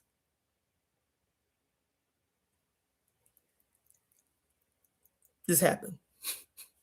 The Oba would have to ride into the village like Sagittarius on the winter solstice, and then he would ride all the way to his Ile, his home, which was called the palace inside the village. He would ride all the way to the palace. This is the last that anybody would see his face for 3 days. Sound like the story I just told you? He would go into his Ile. Nobody could visit him. Nobody could talk to him for 3 days. He had to be dead for 3 days. On the third day, there would be a big ass ceremony. Drummers and dancers and people would come from all over to witness the rebirth of the king on the third day. You understand what I'm telling you? Huh? Anyway, it's everywhere and in every tradition. So, the thing that has been insidious about Christianity is that the story had to strategically change to disappear the death of the son and when it actually occurred. Why? Because you can't just have the death of the son. They attempted to murder the evidence of the mother in this story. Because in the story, what we always called Set, right? Or quote the dark, the winter solstice has always been forever and ever and ever the time where the triple-faced goddess reigns supreme. The goddess's victory over the sun. The goddess's, the mother's victory over her son. That's what the winter solstice always represented. It always represented not only the victory of the goddess over the sun, or the quote dark over the light, it also is always said to be the time in the year where the veil between those who have transitioned and the living is the thinnest. The veil is the thinnest. This becomes a horror story in the hands of a god obsessed with permanent light, intended to frighten you away from doing the things that ancient people have always done in this period, from the autumn equinox to the winter solstice, which was to be outside, to celebrate their ancestors, to talk to their ancestors, to offer gifts to their ancestors. This whole bullshit about trick or treat that has turned into a horror story. The treats were for the ancestors, things that people would lay out on their front porch or in the front of their house or out in the yard as gifts, as offerings to their ancestors. So you've been terrorized into vilifying the most sacred period of the year, which is also, not only is it the most sacred period of the year, it is the time of the year that you are supposed to be resting the most. So not only do they turn this time of the year into a horror story for months, right?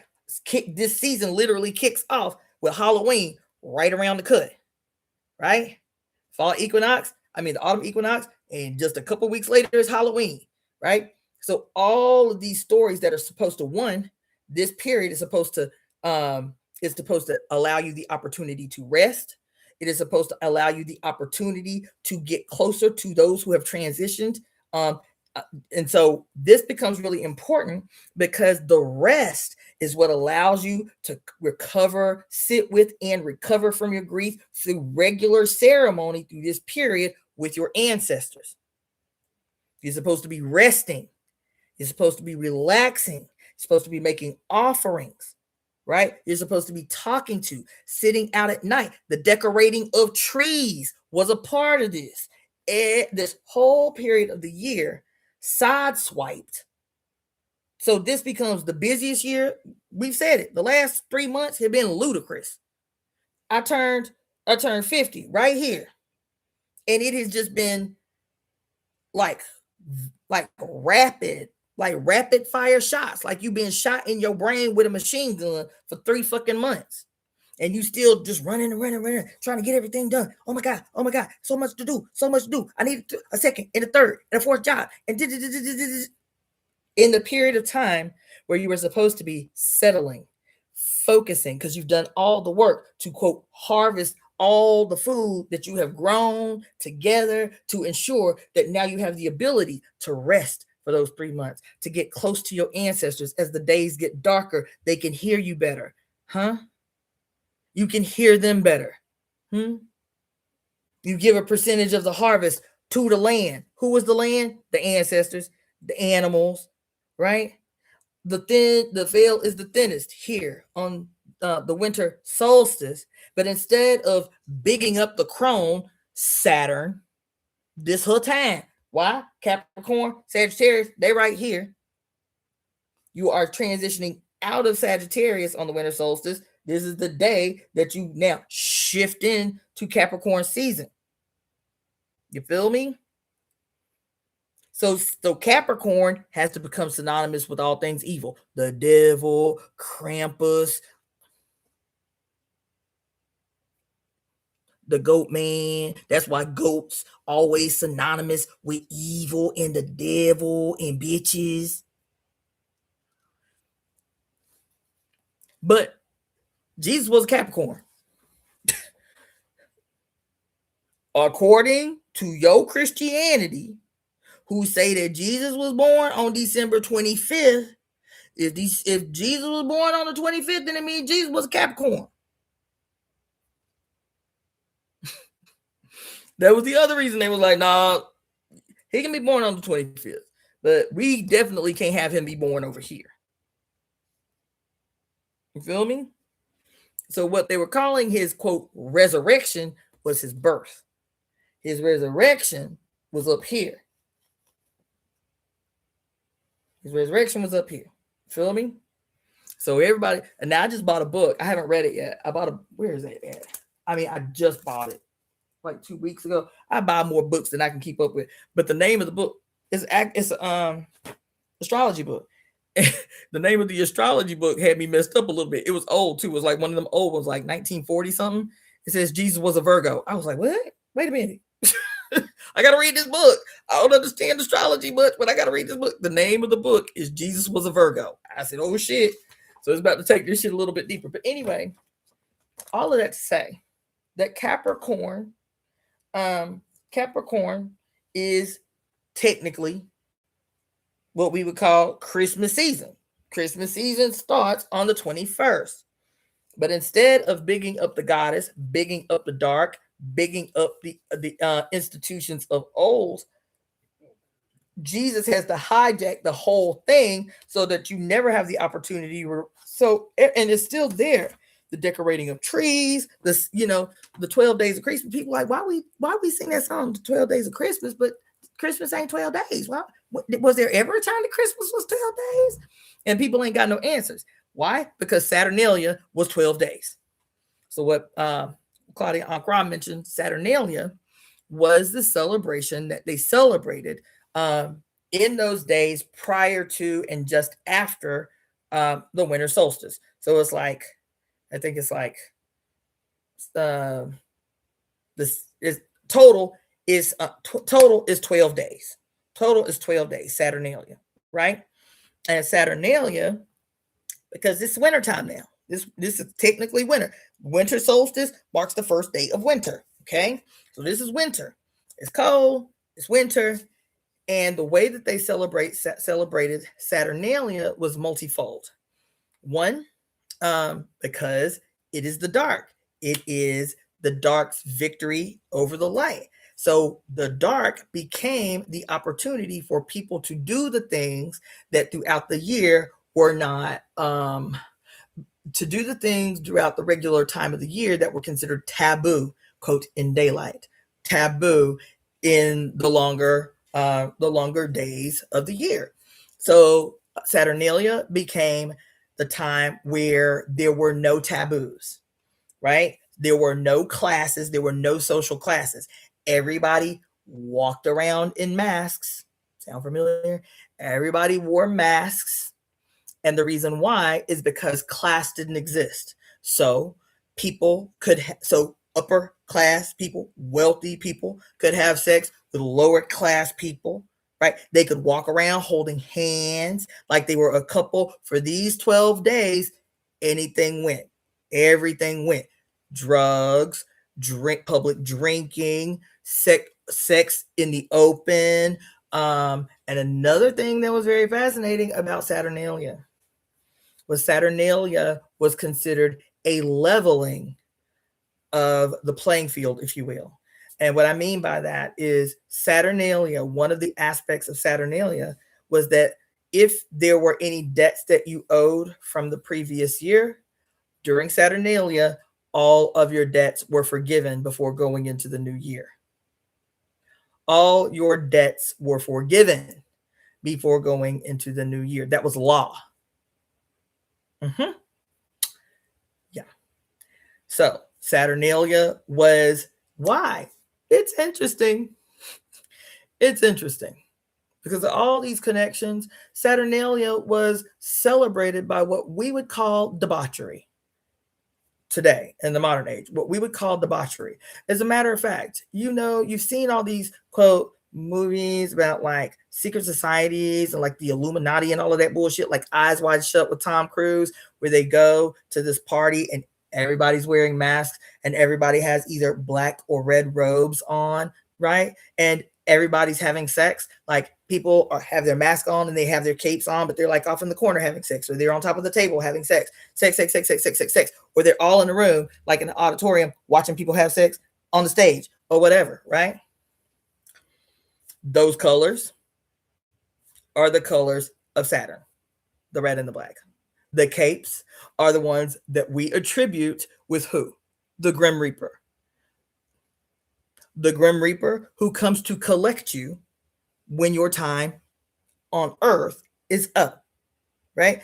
The red, so the black robe is for when it is analogous to the Grim Reaper, who is associated with Capricorn, aka Saturn, as the collector of those whose time is up. You feel me? The red cape that is, quote, the most evil, the most bad, the most wicked, is actually analogous with new birth. Because the idea for the ancients was when your ass died, Grim Reaper, right? When you came to be collected, you feel me? They would you died, but it was just a transition. You are getting prepared to be reborn. That's why in Great Cosmic Mother, she talks about the whole history. Different places on Earth who never had any prior contact all had the same burial rituals. What were the burial rituals? They would cover the recently deceased in red ochre, red clay, cover them in red ochre, fold them up into the fetal position before putting them in the ground so that they would be ready to be born again. You understand? So the red cape, that's all evil, all evil, all evil. It's about the mother's blood. The red cape is always about the mother's blood. Always, always, always, always, always, always, always, always. Okay? Now, Saturnalia becomes important because the Grim Reaper is anonymous or analogous to, let me grab something, to Saturn, to the planet Capricorn. To the planet Saturn, to the sign Capricorn, which has always been made the Ooga Booga demon devil. That's why the Baphomet looks like a goat. That's why the Baphomet looks like a goat.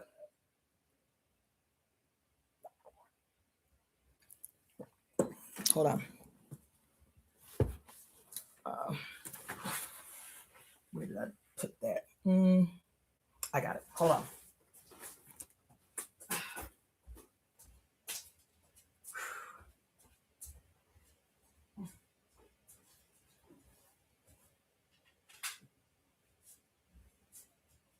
So the other thing that we don't pay any attention to, but is always ever present in this same story, it's like how you know somebody is a bad guy, how you know somebody is like a devil worshiper or whatever the fuck, is when they have one of these. See what I'm holding? Hold on, let me put something light in front of it. Is whenever you see one of these. See that? Whenever you see one of these, ooh, that's the devil. Whenever you see one of these, That's the devil, right? That's supposed to be analogous with the devil, right? And how many bad guys, how many horror movies have you seen where they holding one of these? Remember that video the Doja Cat just did, Paint the Town Red? And in it, she has on a all red, and she's standing next to the Grim Reaper holding one of these, and he dressed in all black. Isn't that the whole video? They buddied up. She dressed in all red, and she, what's it go, bitch? I said what I said. I'd rather be famous instead. Do. Listen, but I tell you, they be playing in your face. What is this? What is this? What is this? And why? Not only listen, go back and watch the Harry Potter movies. This show up several times in the Harry Potter movies. Because to go back and watch the Harry Potter movies is a retelling of the same old story over and over again. The hero's journey, the diabolical bad guy who happens to be the mother in disguise. You understand? This thing here, guess who has this? And I never, ever made the connection until we started talking about this shit maybe 2 years ago. Guess who got this in Harry Potter movies? The wickedest, most evil characters in the Harry Potter movies next to Voldemort. Who is it? The Dementors. Remember the scary, goobly goblin guys dressed in all black? And what did he say? That they thrive off, they suck all the happiness out of you. And they carry around one of these. They got on black robes, and they just fly all over the place. The Dementors. You could just see them sucking all the happiness. Here it is, right here. Everywhere. Why? Because do you know what this is? They always make it spooky when they give it to the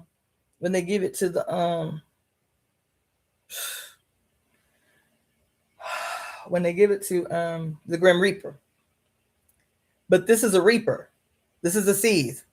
This is called a Reaper or a sieve. This thing right here is called a Reaper or a sieve. Why they give it to the Grim Reaper? Because you are the crop he is coming to harvest. He ain't got no judgment. He ain't evil. He ain't good. He's neutral. Fate says that nigga right there, time up. Go get him. And so the Reaper will come to collect you because your time is up. You feel me? This is an agricultural tool, one of the most important agricultural tools developed in the world because it allows you to collect more grains at a time. It shortens the reaping process. When you, quote, go to harvest grains, it's called reaping. You reaping the grains. And so you've seen this in Haiti, you've seen this in Jamaica, where they got especially like sugar cane, which is much tougher to reap. You get a reaper and you can cut down wheat and corn and all other grains very quickly and in a much bigger bunch than you could if you was just taking a machete piece by piece by piece, chopping it down. So they would have a big old reaper. They would have to hold it with both hands and then go whoosh, whoosh, whoosh, and they could speed the process. They would speed the process. I see you, Royal. They would speed the process so that they could collect more grain, cut their work time down. This was one of the most important tools in the agricultural world here. This became a, quote, tool hyper inflated to connect with the job of the, quote, Grim Reaper, who collects the souls that are out of time. Their time is up. Just like the grain is done, they can't grow no more without going bad. The time is up. In this personification, it's time for you to go to another personification. Get ready to be reborn because you done played out your time on this planet right here. So again, this is an agent of the mother, the Grim Reaper. That's why when you was watching that old movie, Agatha all along, the girl who was the earth goddess is also the Grim Reaper. Remember that? The girl who had earth magic. And she and Agatha had a little flingy fling, but nobody could understand why Agatha had an attitude toward her all the time. And it is because Agatha remembered that her boo came to collect her baby. Her baby was sick. And her girlfriend, the Grim Reaper, also an agent of the earth. That's why she knows earth medicine. She is the witch in the clique. They were like, we need an earth witch. This is the girl. She is also the Grim Reaper. Why? Because Capricorn is an earth sign. Capricorn is an earth sign. Babaluaye, his wife is Mother Earth. Capricorn, in their direct relationship with some earth goddess is Dionysus, and his relationship to the goddess. They had him out in the woods with little ivy all over his body, and it's everywhere. They up in the woods. They don't have celebrations in the temple. He and his followers are out in the woods. They out in the trees. They out there naked in the woods getting it in. You feel me? That's how they celebrate it. Every single solitary sun solar deity that existed before Jesus had aspects of the same celebration. Titties out, what they called ritual ceremonial madness,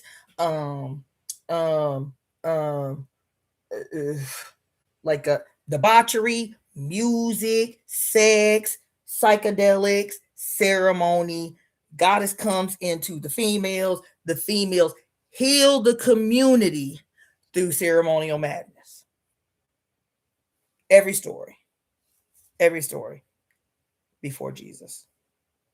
Same character, his personification flipped by Constantine. That's what happened. And so tomorrow, or today, now it is, Crown the Crone, it was my attempt to focus our acknowledgments on the fact that Capricorn, aka our great grandmother Crone, aka the planet that you know today as Saturn, aka the planet that was also known as the black sun, during the last golden age, the black sun. Right? So anyway, yes. So tomorrow, today. So happy solstice. Happy entry into the glorious, wonderful, wildly misunderstood Capricorn season. So I gotta find a bae just for the season. I gotta find somebody to squeeze my booty just for Capricorn season. Because it's been too long. I think the last time I had sex was maybe it was August, beginning of August. So for this Capricorn season, I need a bae. I need a boo temporarily. You feel me? I need somebody to squeeze my body parts just for Capricorn season, because I'm trying to celebrate how the ancients celebrated this most divine season of the year that has been polluted and corrupted against our interests, against our longings. Do you understand? Against our desires, against our ability to communicate in the deepest and most ceremonial way with the goddess, with our ancestors, and with the elements. That season, as the agricultural season, the reason it was celebrated, even though we harvest at the autumnal equinox, the harvest was celebrated here because this was the period of time, the shortest day of the year, where it was already getting chilly. We was already snuggling up behind closed doors, preparing, hunkering down for the winter season that we were going to be resting in. What did rest in the winter season mean for humans? It meant you was going to be having a lot of sex. Isn't that what it meant? That people are typically, most people are born, there are more Virgos born on Earth than any other sign, because in those cold months, what else you gonna do but have sex more? People have sex in the late winter months.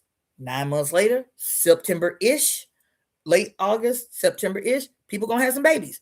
There are more Virgos born on Earth than any other sign. I forgot where I read that, but that's the reason why. Is because those cold months, people having more sex.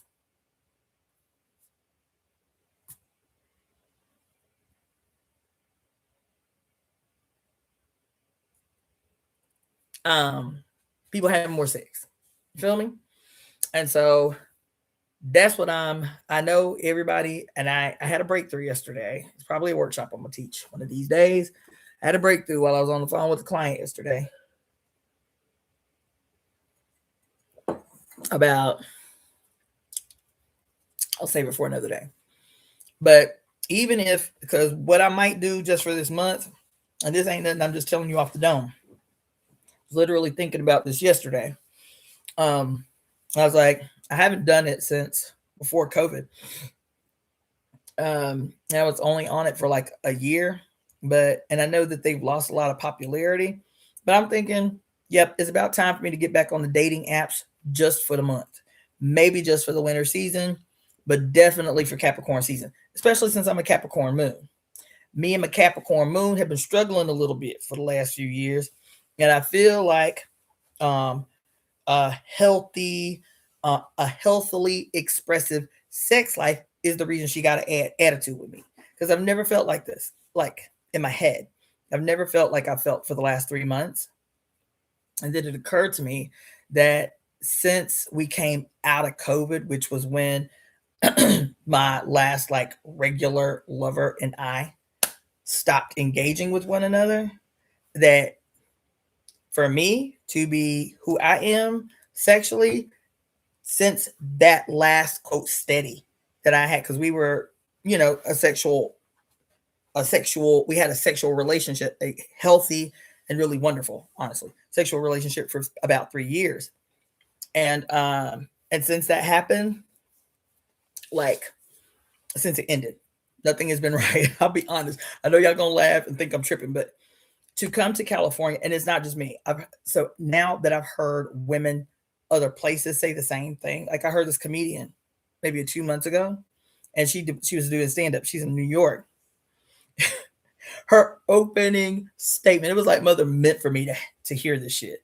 Her opening statement was, yeah, I live in New York. I used to live in LA. And so needless to say, I'm getting a lot of sex now. I said, oh my God. And so everybody in the audience is cracking up. She said, for those that don't know, when I was living in LA, I was having no sex. But now that I'm back in New York, the town I grew up in, now, thankfully, I'm having sex very regularly again. I was like, okay, so it's not my imagination what I'm experiencing in this goddamn city, right? I've heard so many women, especially women from the East Coast, from the Northeast, and from the South, say the same thing. There is something extraordinarily culturally different about people's relationship to sex in the city. It is something I am telling you needs to be studied. I'm not being funny. I'm being actually, I would like to conduct like a freaking, like a, what you call it? Like a survey. I think I need to conduct a survey. It is something to be studied sociologically and psychologically, that so many people, I won't say people, so many women are having identically the same experience with sex in the city. It is something to be studied. All that to say, me and my Capricorn moon are used to having really beautiful and healthy, sexually liberating and expressive relationships with grown-ups. And that has not happened here. That has not happened here. And yeah. So I have to resolve that at least for the time being, so that I can turn up under this Capricorn energy the way our ancestors used to, with their titties out. You feel me? Having sex as much as they want during this period. If you're healthy, non-judgmental, taboo eliminating sex with grown folks on equal footing because of the dissolution of debt and the ambiguity of the mask destroying class for 12 days. That shit is some powerful shit to me. Saturnalia is just, it's something that,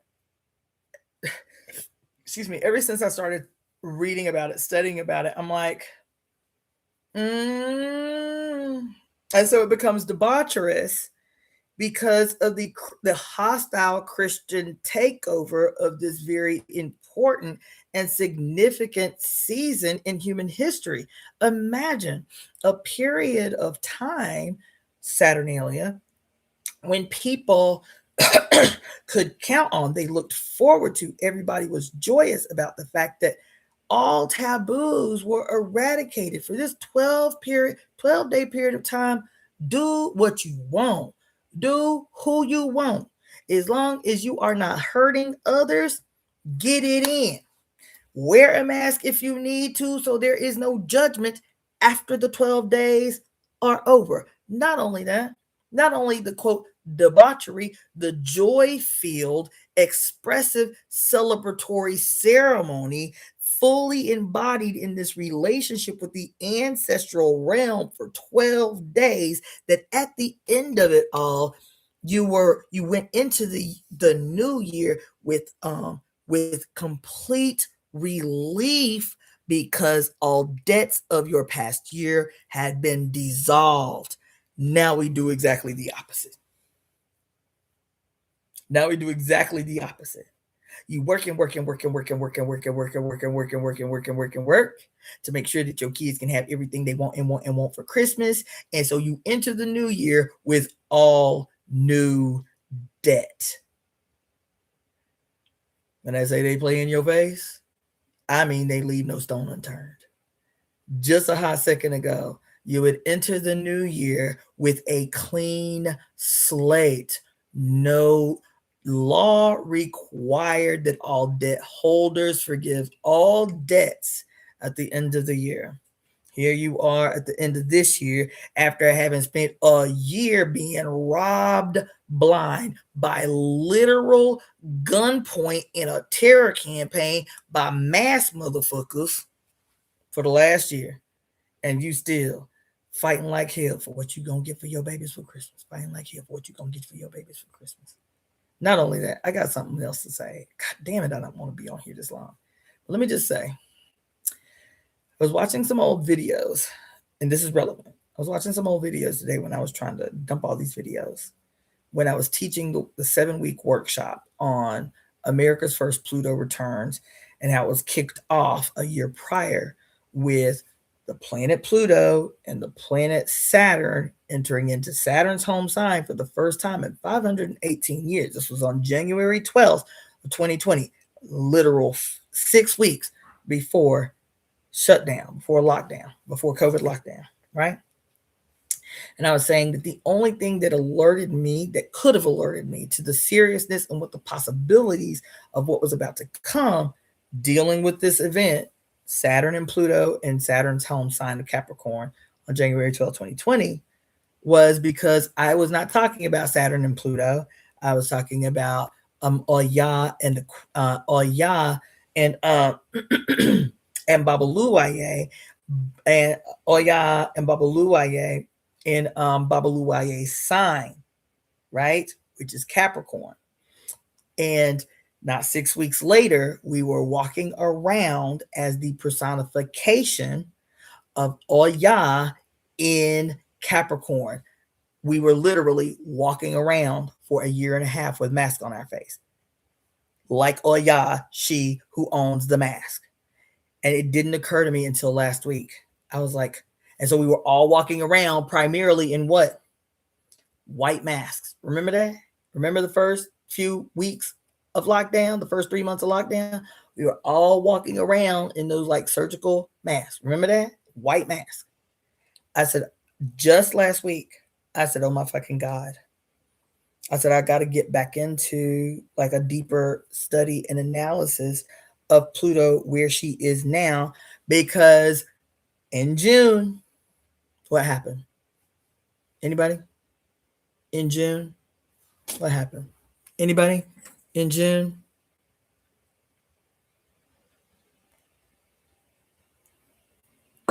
Come on, y'all. What happened in June?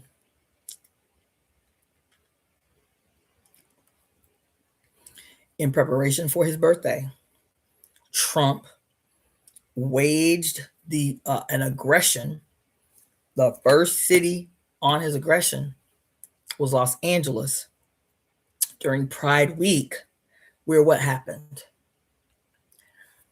Black ski mask wearing thugs started sweeping people up off the street here in LA. That was Pride Week and the week of Trump's birthday. So in 2020, when pandemic happened, we were walking around just weeks later in white masks.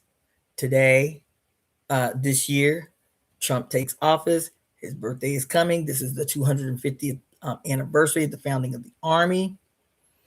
The week of his birthday, the week of Pride here in California, all of these men walking around the streets in black masks. Allah is trying to teach us something. It's not my imagination. Allah is trying to tell us something, teach us something about these people, about what is happening, about why all of them are strategically wearing these masks, predominantly black masks. This is Allah. This is how she communicates. That's why. Anyway. I meant to mention that to y'all last week when I had the breakthrough. I was like, holy fuck, how did I not see this? This is something, this is about something to do with Allah. All these men walking around these goddamn masks. No identification. All right. Anyway, I saw you, Royal. And yes, to your question, I am doing the sale on the earrings. So since you reminded me and my eyelids is getting heavy, let me do like a quick rundown. I'll do it again in the morning and I'll just let that be what it is. I'm not going to do a long live in the morning because this one was long. So tomorrow morning, I'll reiterate what I'm going to do very quickly tonight. So because I'm trying to just get rid of all this stuff. I'm about to shut my Etsy store down. I think I still have like 4 more pieces to make on my Etsy store. As soon as I get these pieces made and shipped, I'm gonna sleep my Etsy store for a while. But in the meantime, so I'm trying to. This is the only way you're going to get this stuff, okay? Because this stuff you are going to buy directly from me. That is my Zelle, my Cashapp, PayPal, Zelle, Cashapp, PayPal, or Venmo.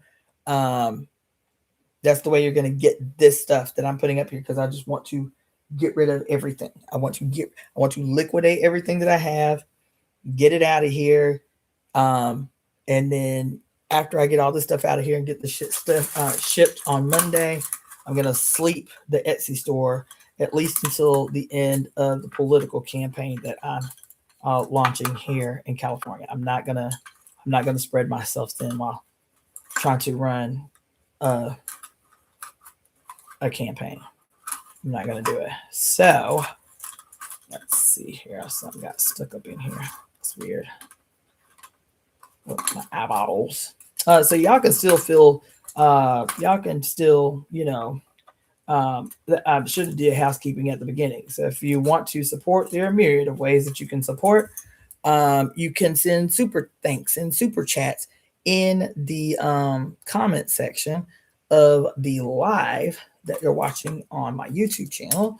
For those of you who are tuning in via TikTok or IG, you can use this email, EvoEmeTemp@gmail.com to send a donation or to inquire about divination or 5 elements wellness consultations, or any questions you may have. Or the Eventbrite for the Matrix decoded breakdown that we are doing right now. So next Friday will be on our second part of a 3-part series, probably 4, but right now definitely 3. The interview we did last week. It's only Zoom, so that's the only way you can see it. Excuse me. And what I think I might do is end up posting it later as a video on my YouTube that only paid subscribers can access. Yeah, YouTube does take some of the super chat money. But you know what? Whatever. Super chat, super thanks. That's awesome. Become a member. I think the memberships are $2.99, $5.99, and 20. No, $5.99, $7.99, and $29.99. So become a paid subscriber or a paid member. That will get you steep discounts on divination and 5 elements wellness consults. And also certain videos, especially since I'm doing this dump and this cleanup of my site. Some of the videos I'm only going to make available to members. I'm just going to change their status to where only members can access certain videos. I'm debating about what those are. And then future videos for paid members only. I'm going to start doing like little short kind of health and wellness workshops, short, like an hour. What you need to know, boom, boom, boom, boom, boom, boom, boom. This is why, boom, boom. There you go. Right. So that kind of stuff, I really want to start like streamlining to private members. I mean, paid subscribers. But in terms of this jewelry, I need to narrow.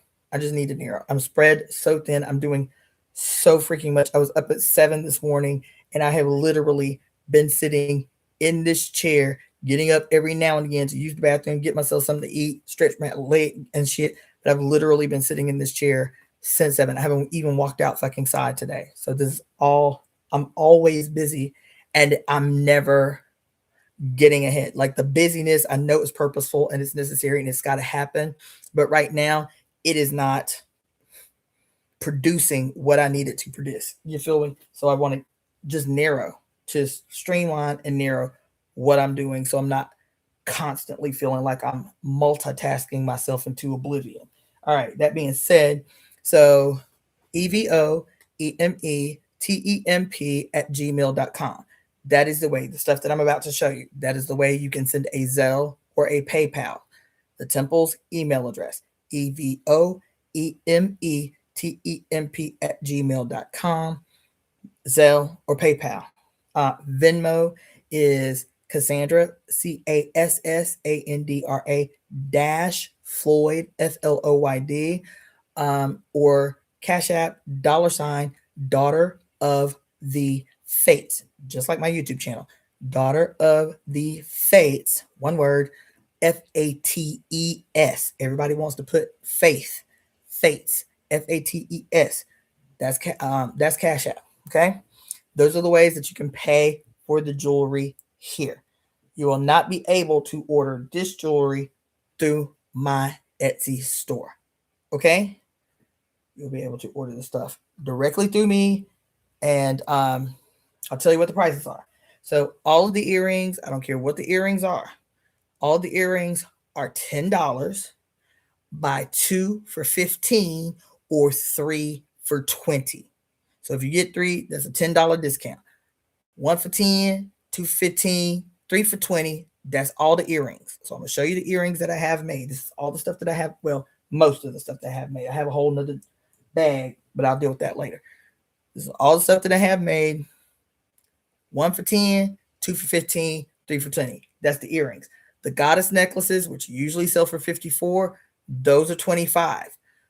So that's damn near half off, right? The bracelets, which I think I may have 3 left that are made.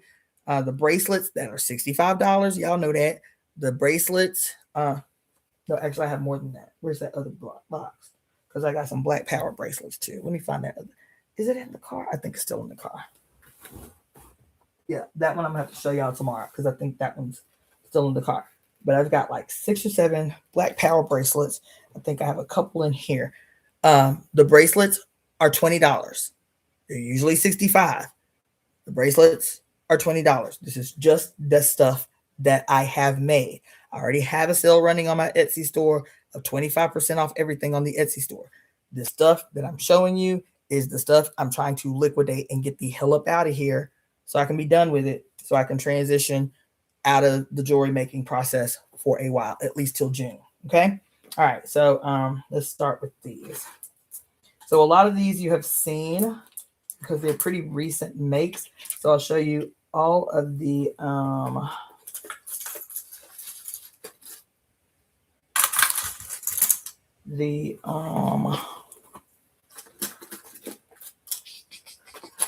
just suddenly got hot in here. These are all of the earrings that I made out of real crystal chandelier pieces that I bought at an antique store. This was some time ago. So I'll show you these first. Oh God, it just got hot in here. I think that's it. Okay, yeah. So that is it for the crystal ones. So this is all that I have made. Okay, I'm not making any more. Once I get rid of this stuff that I'm showing y'all, I'm not making anything else until after the election in June. Okay. So these are very pretty. These are real crystal. And then I strung a little lotus flower on the top. Show that to everybody. They're very lightweight, very pretty, hypoallergenic earring, entry things. Okay. So that's the one with the little lotus flower with the blue bead in the center. I think I have like 5 of these. These are very cute. These have little owls. Those are the same crystals, but with little owls on them. Those are super cute.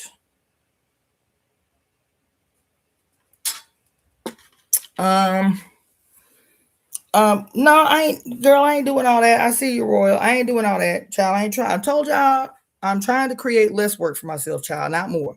If you see something that you like, say, look, bitch, I want them ones with the owls and the crystals. You feel me?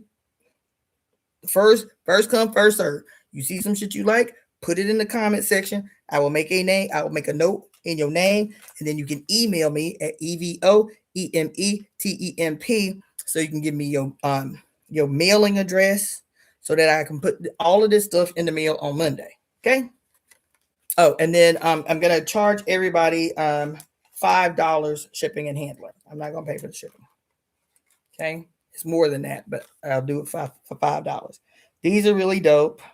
I kept a pair for myself. So these got the Eye of Horus on there. See that? Very same crystals, but I put a little Eye of Horus on that. Super cute. And so you can get a kind of view of how long they are. So I'd say maybe 1.5 inches in length. Yeah. And they're lightweight, very cute. So you can see a little Eye of Horus on there with the crystals. Okay. I'm only going to show them on here. I'm not posting them anywhere, nothing like that. I'm going to show them on here. You say, ooh, I want them. Ooh, I want them. Ooh, I want them. Cool. I'll write it down, send it to you. I mean, I really want this out of here. Okay. This is the little Hamsa symbol. Again, with little crystals. So this is the Hamsa. Right. Those are very cute. I kept a pair of those for myself too. Told you I literally keep like one of everything that I make for myself. So those are just the standard crystal assembly, if you will. Cool. So those are all the crystals that I have made. Then y'all are really gonna be vying for these because I think I only have like maybe 4 of these made. But I know that they have been popular. I've sent several of these out. Oh, I think that might be it, child. Okay. Because I've set up a couple of places, so I didn't realize. Yeah, I guess I did. Okay. So these are the only 3 that I have made of these. So there is our little temple mascot, the little raven there, and a crescent moon. So you want the lotus ones, Royal? You want these, Royal? Speak now for heaven, hold your peace, girl. Even if you can't get them until later in the week, that's fine. Just say you want them, and I will set them aside for you. Yay, nay, speak now for heaven, hold your peace, child. All right. So this is our little raven. Why is the raven one of our mascot birds? Because more than one raven, a group of more than two ravens is called what? A conspiracy. A conspiracy. And what do we say in the Temple of Evolutionary Emergence? We do not pray, we conspire. What do we say in the Temple of Evolutionary Emergence? We don't cast spells, we cast conspiracies. This is our bird right here. This is our bird right here, okay? So I have 3 of those made. Our little raven birds. Our little conspiracy birds here. Okay? So there's 3 of those made. Again, everything, all the earrings are $10. All right, I got you, Royal. I'm gonna set them off to the side. Just email me with your mailing address so I can get those shipped off. So that's that. I'm gonna do this quick. Only one pair of these. These are probably, I've got 2 pairs of these, one in black and one in this kind of copperish gold, but with the blue ankh, the blue Egyptian ankh on them. This is the only pair I have made of those. They look big, they are big, but they're very, very lightweight. I use very, very thin wood to make these. These are weight. As a matter of fact, these, though they are bigger, are more lightweight than these. These are very, very lightweight. So I love those too. They look great on. So anyway, that I only have 1 pair of those in that color. I think I have a pair of black ones too. Then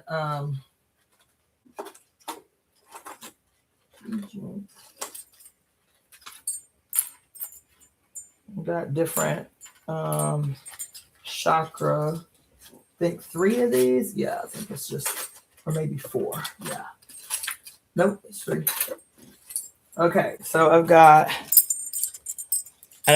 1 pair of each of these. I got 1 pair of each of these for myself too. So I love there's the little atom symbol with the chakras illuminated. I love these. Of course, I'm a nerd, so of course I was going to have one of these for myself. So I got a pair of these for myself. Cool. Very lightweight. And then 2 pairs of these with the pyramid and the Eye of Horus, right at the bottom. Very cute. I have 1 pair of these too for myself. If y'all saw my jewelry closet, y'all would be tripping like, oh my God. Like when I say I have 1 of everything that I make, I mean that. It's crazy. It's borderline insanity. So anyway, got those. I love these. And I have 1 pair of these. I have like 1 pair like this for myself, and then 1 pair with red beads for myself. These are the only 2 I have left of these. I love these. Right? So this is tiger's eye. That's what you're looking at. The triangles are made out of tiger's eye. Beautiful. Lovely. So those.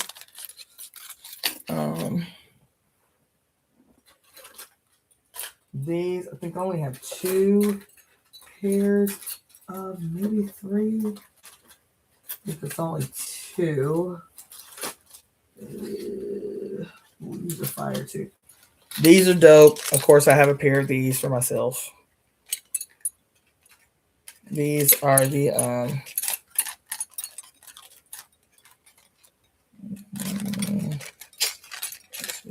let's twist it around. But anyway, these are the only 2 I have left made. Okay. Like I said, everything is $10. Buy 2 for $15, 3 for $20. So you can get 3 pairs of dope ass earrings for $20. These I love so much. So lightweight, so gorgeous. Bam, bam. So gorgeous. See, they're made with copper in the back. I love these.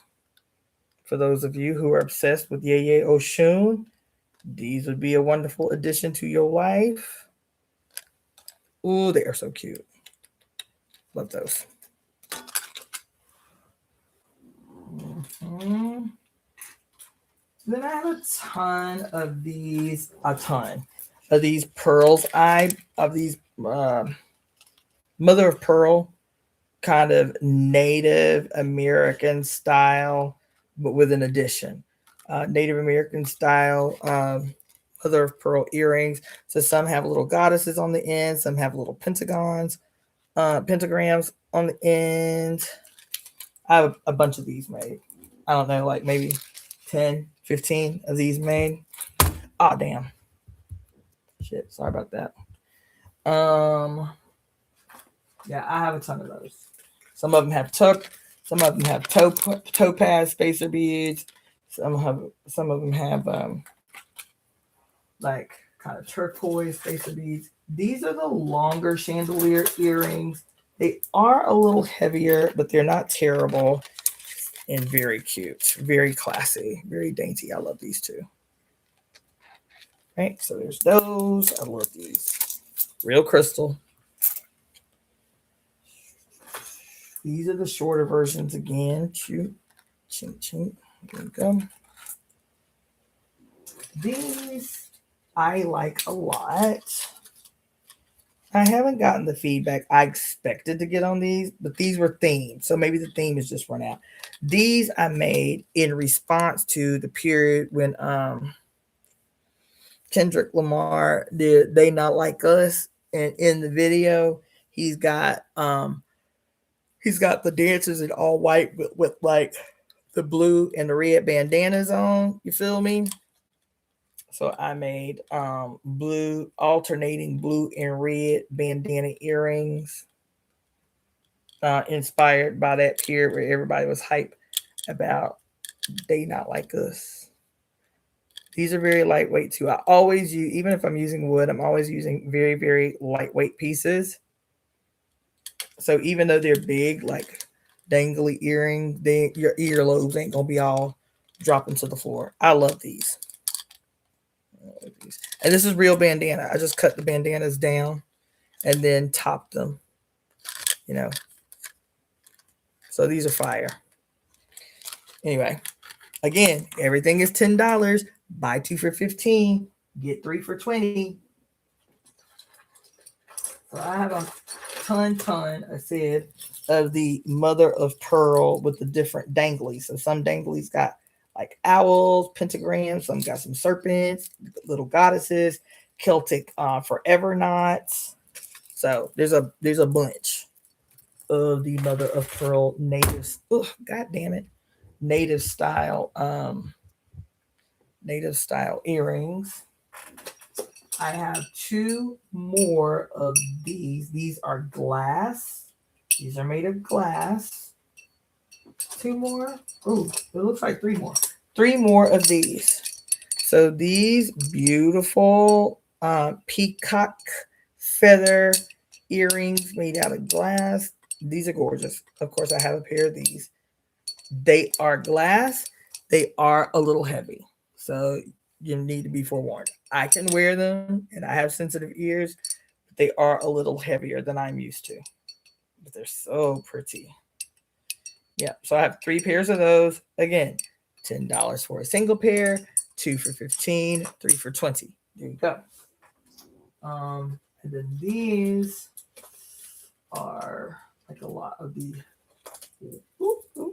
wood ones I have made. So let's see what we got going on here. These are not on like cards yet because I had them up on a mount for display. So here's a pair of glitter bordered Ye or Ya earrings. So she's got some glitter on the outside. Ye or Ya. Oh, these are so cute. Of course, I have a pair of these. So cute. So that's that. I love these too. I don't have a pair of these. I'll be tempted every time I see them to keep them for myself because the fabric is so rare. But anyway, African fabric earrings. I love with the African mask. I love these.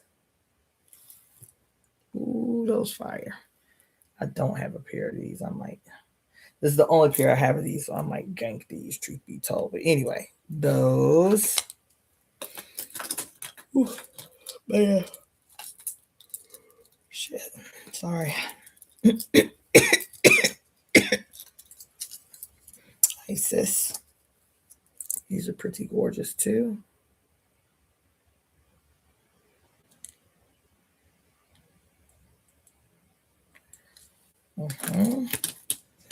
This is another really beautiful African fabric that I didn't have enough to do a lot with, but it was so pretty. I was like, at least I can get a couple of pair of earrings out of it. So these are really gorgeous. These are African fabric earrings. So here's some kente cloth earrings. Another pair of kente cloth earrings. And another angle of that same very beautiful cloth I just showed you guys. I really, really like these. Very pretty. Okay. The wood pieces.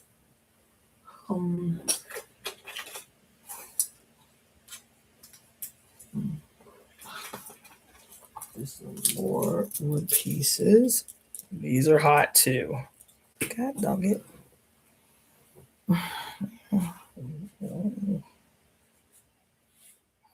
Sleepy. These are very pretty. These are of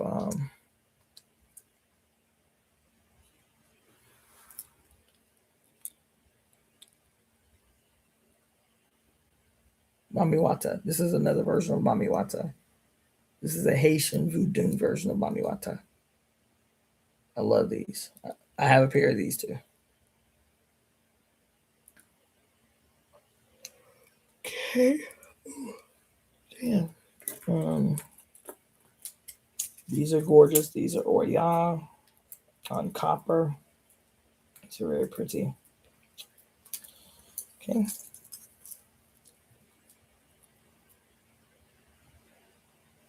The African I'll show you. There's Oya again. Oh, her gorgeous self. I love these. These. Okay, let's see what you was talking about between the African fabric. Okay, so there's the last African fabric.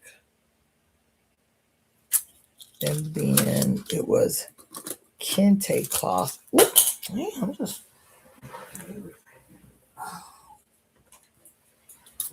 it's kente cloth between those.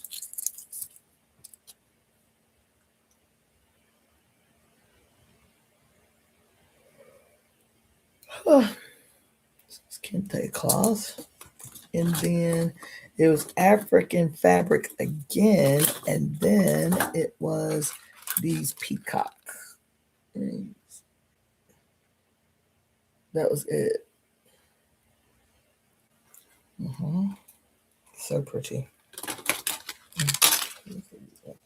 A small pair of Sekhmet.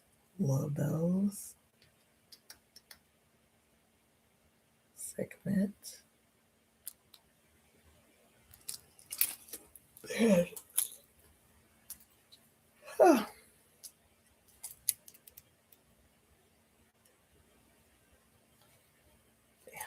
Oh, shit. Fading fast.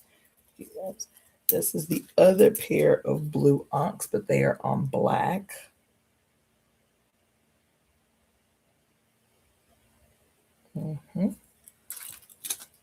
Again, all the earrings are buy one for 10, 2 for 15, 3 for 20.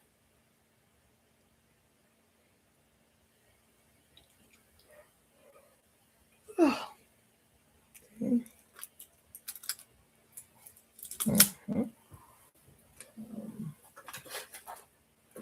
think that's what we do.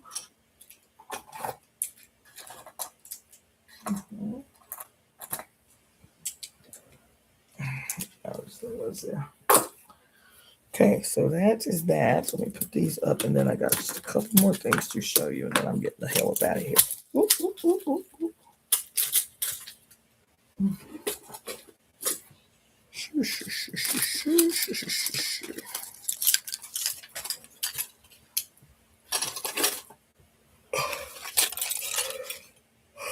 Man, excuse me.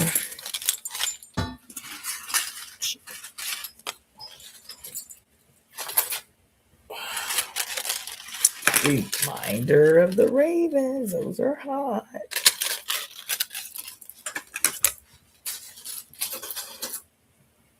Okay.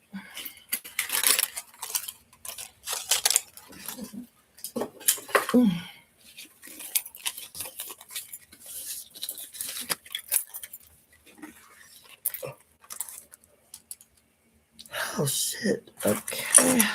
That's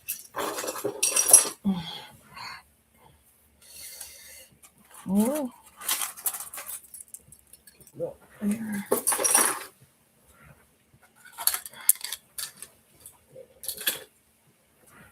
Okay.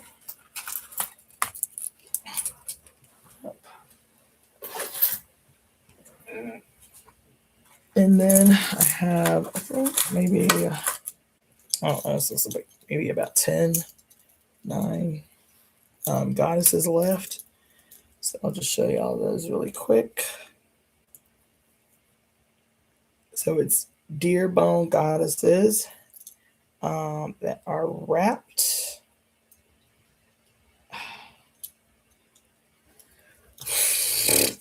Okay, so standard goddesses. Some of them have lotus flowers. Right, there you go.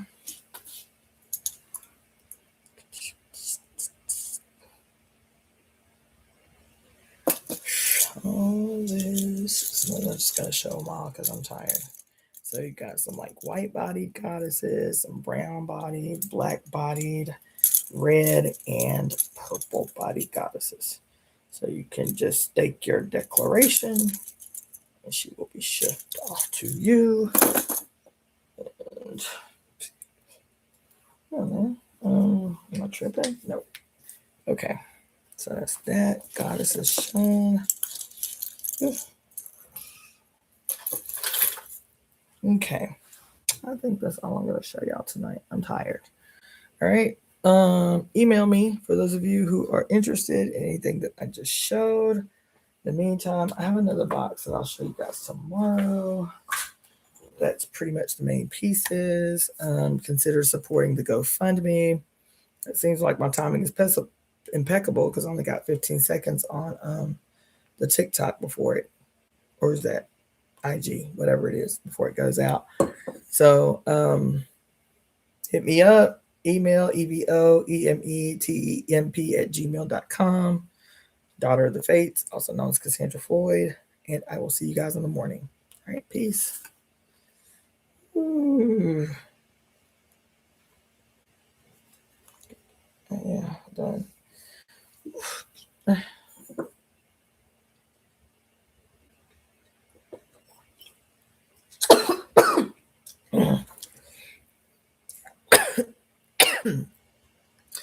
All right.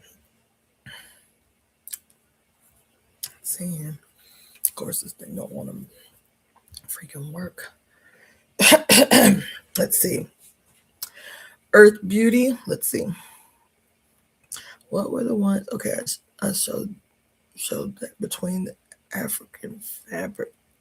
Okay, I showed that. Earth Beauty, the Raven Crescent, and the Mother of Pearl with the snake.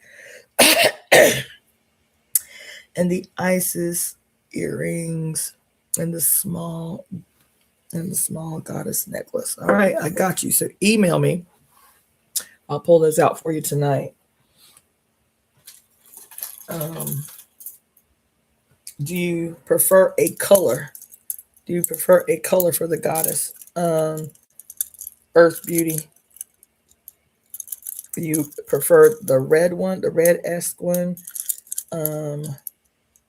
The kind of, she's brown, the more brown one, or the more purple body There's a couple of purple body ones in here that are more purple. Then you've got the regular bone colored ones. Yeah. So red, purple, brown, and white. You can specify in the email, but email me, EvoEme. Okay, the purple one. I got you. All right, cool. I got you. Let's see. So the raven earrings.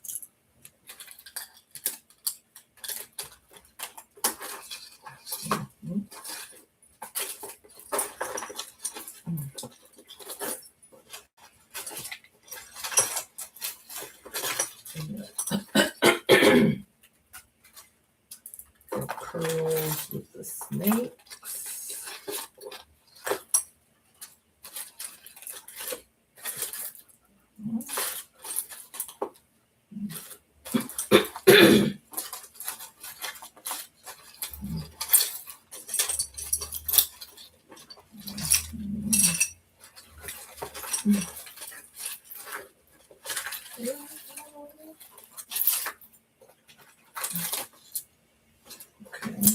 Got the murder of pearl with snakes and the Isis earrings. And the purple goddess. All right, cool. I got you set aside too. So do me a favor, email me and make sure you give me the your mailing address. And so that is 1, 2, 3. So that's 20 plus 25 for the goddess. So that is 45. So it'll be 45 plus the $5 shipping and handling. So that'll be $50.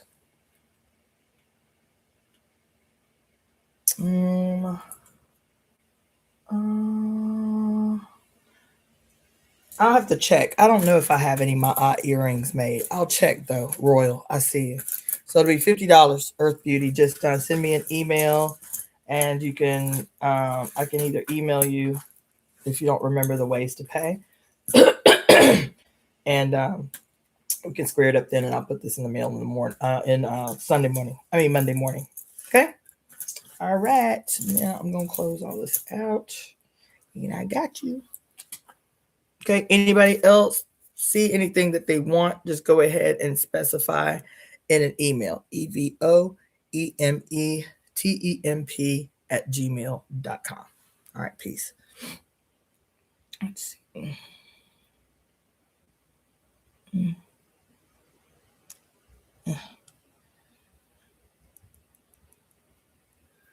Okay, that's that.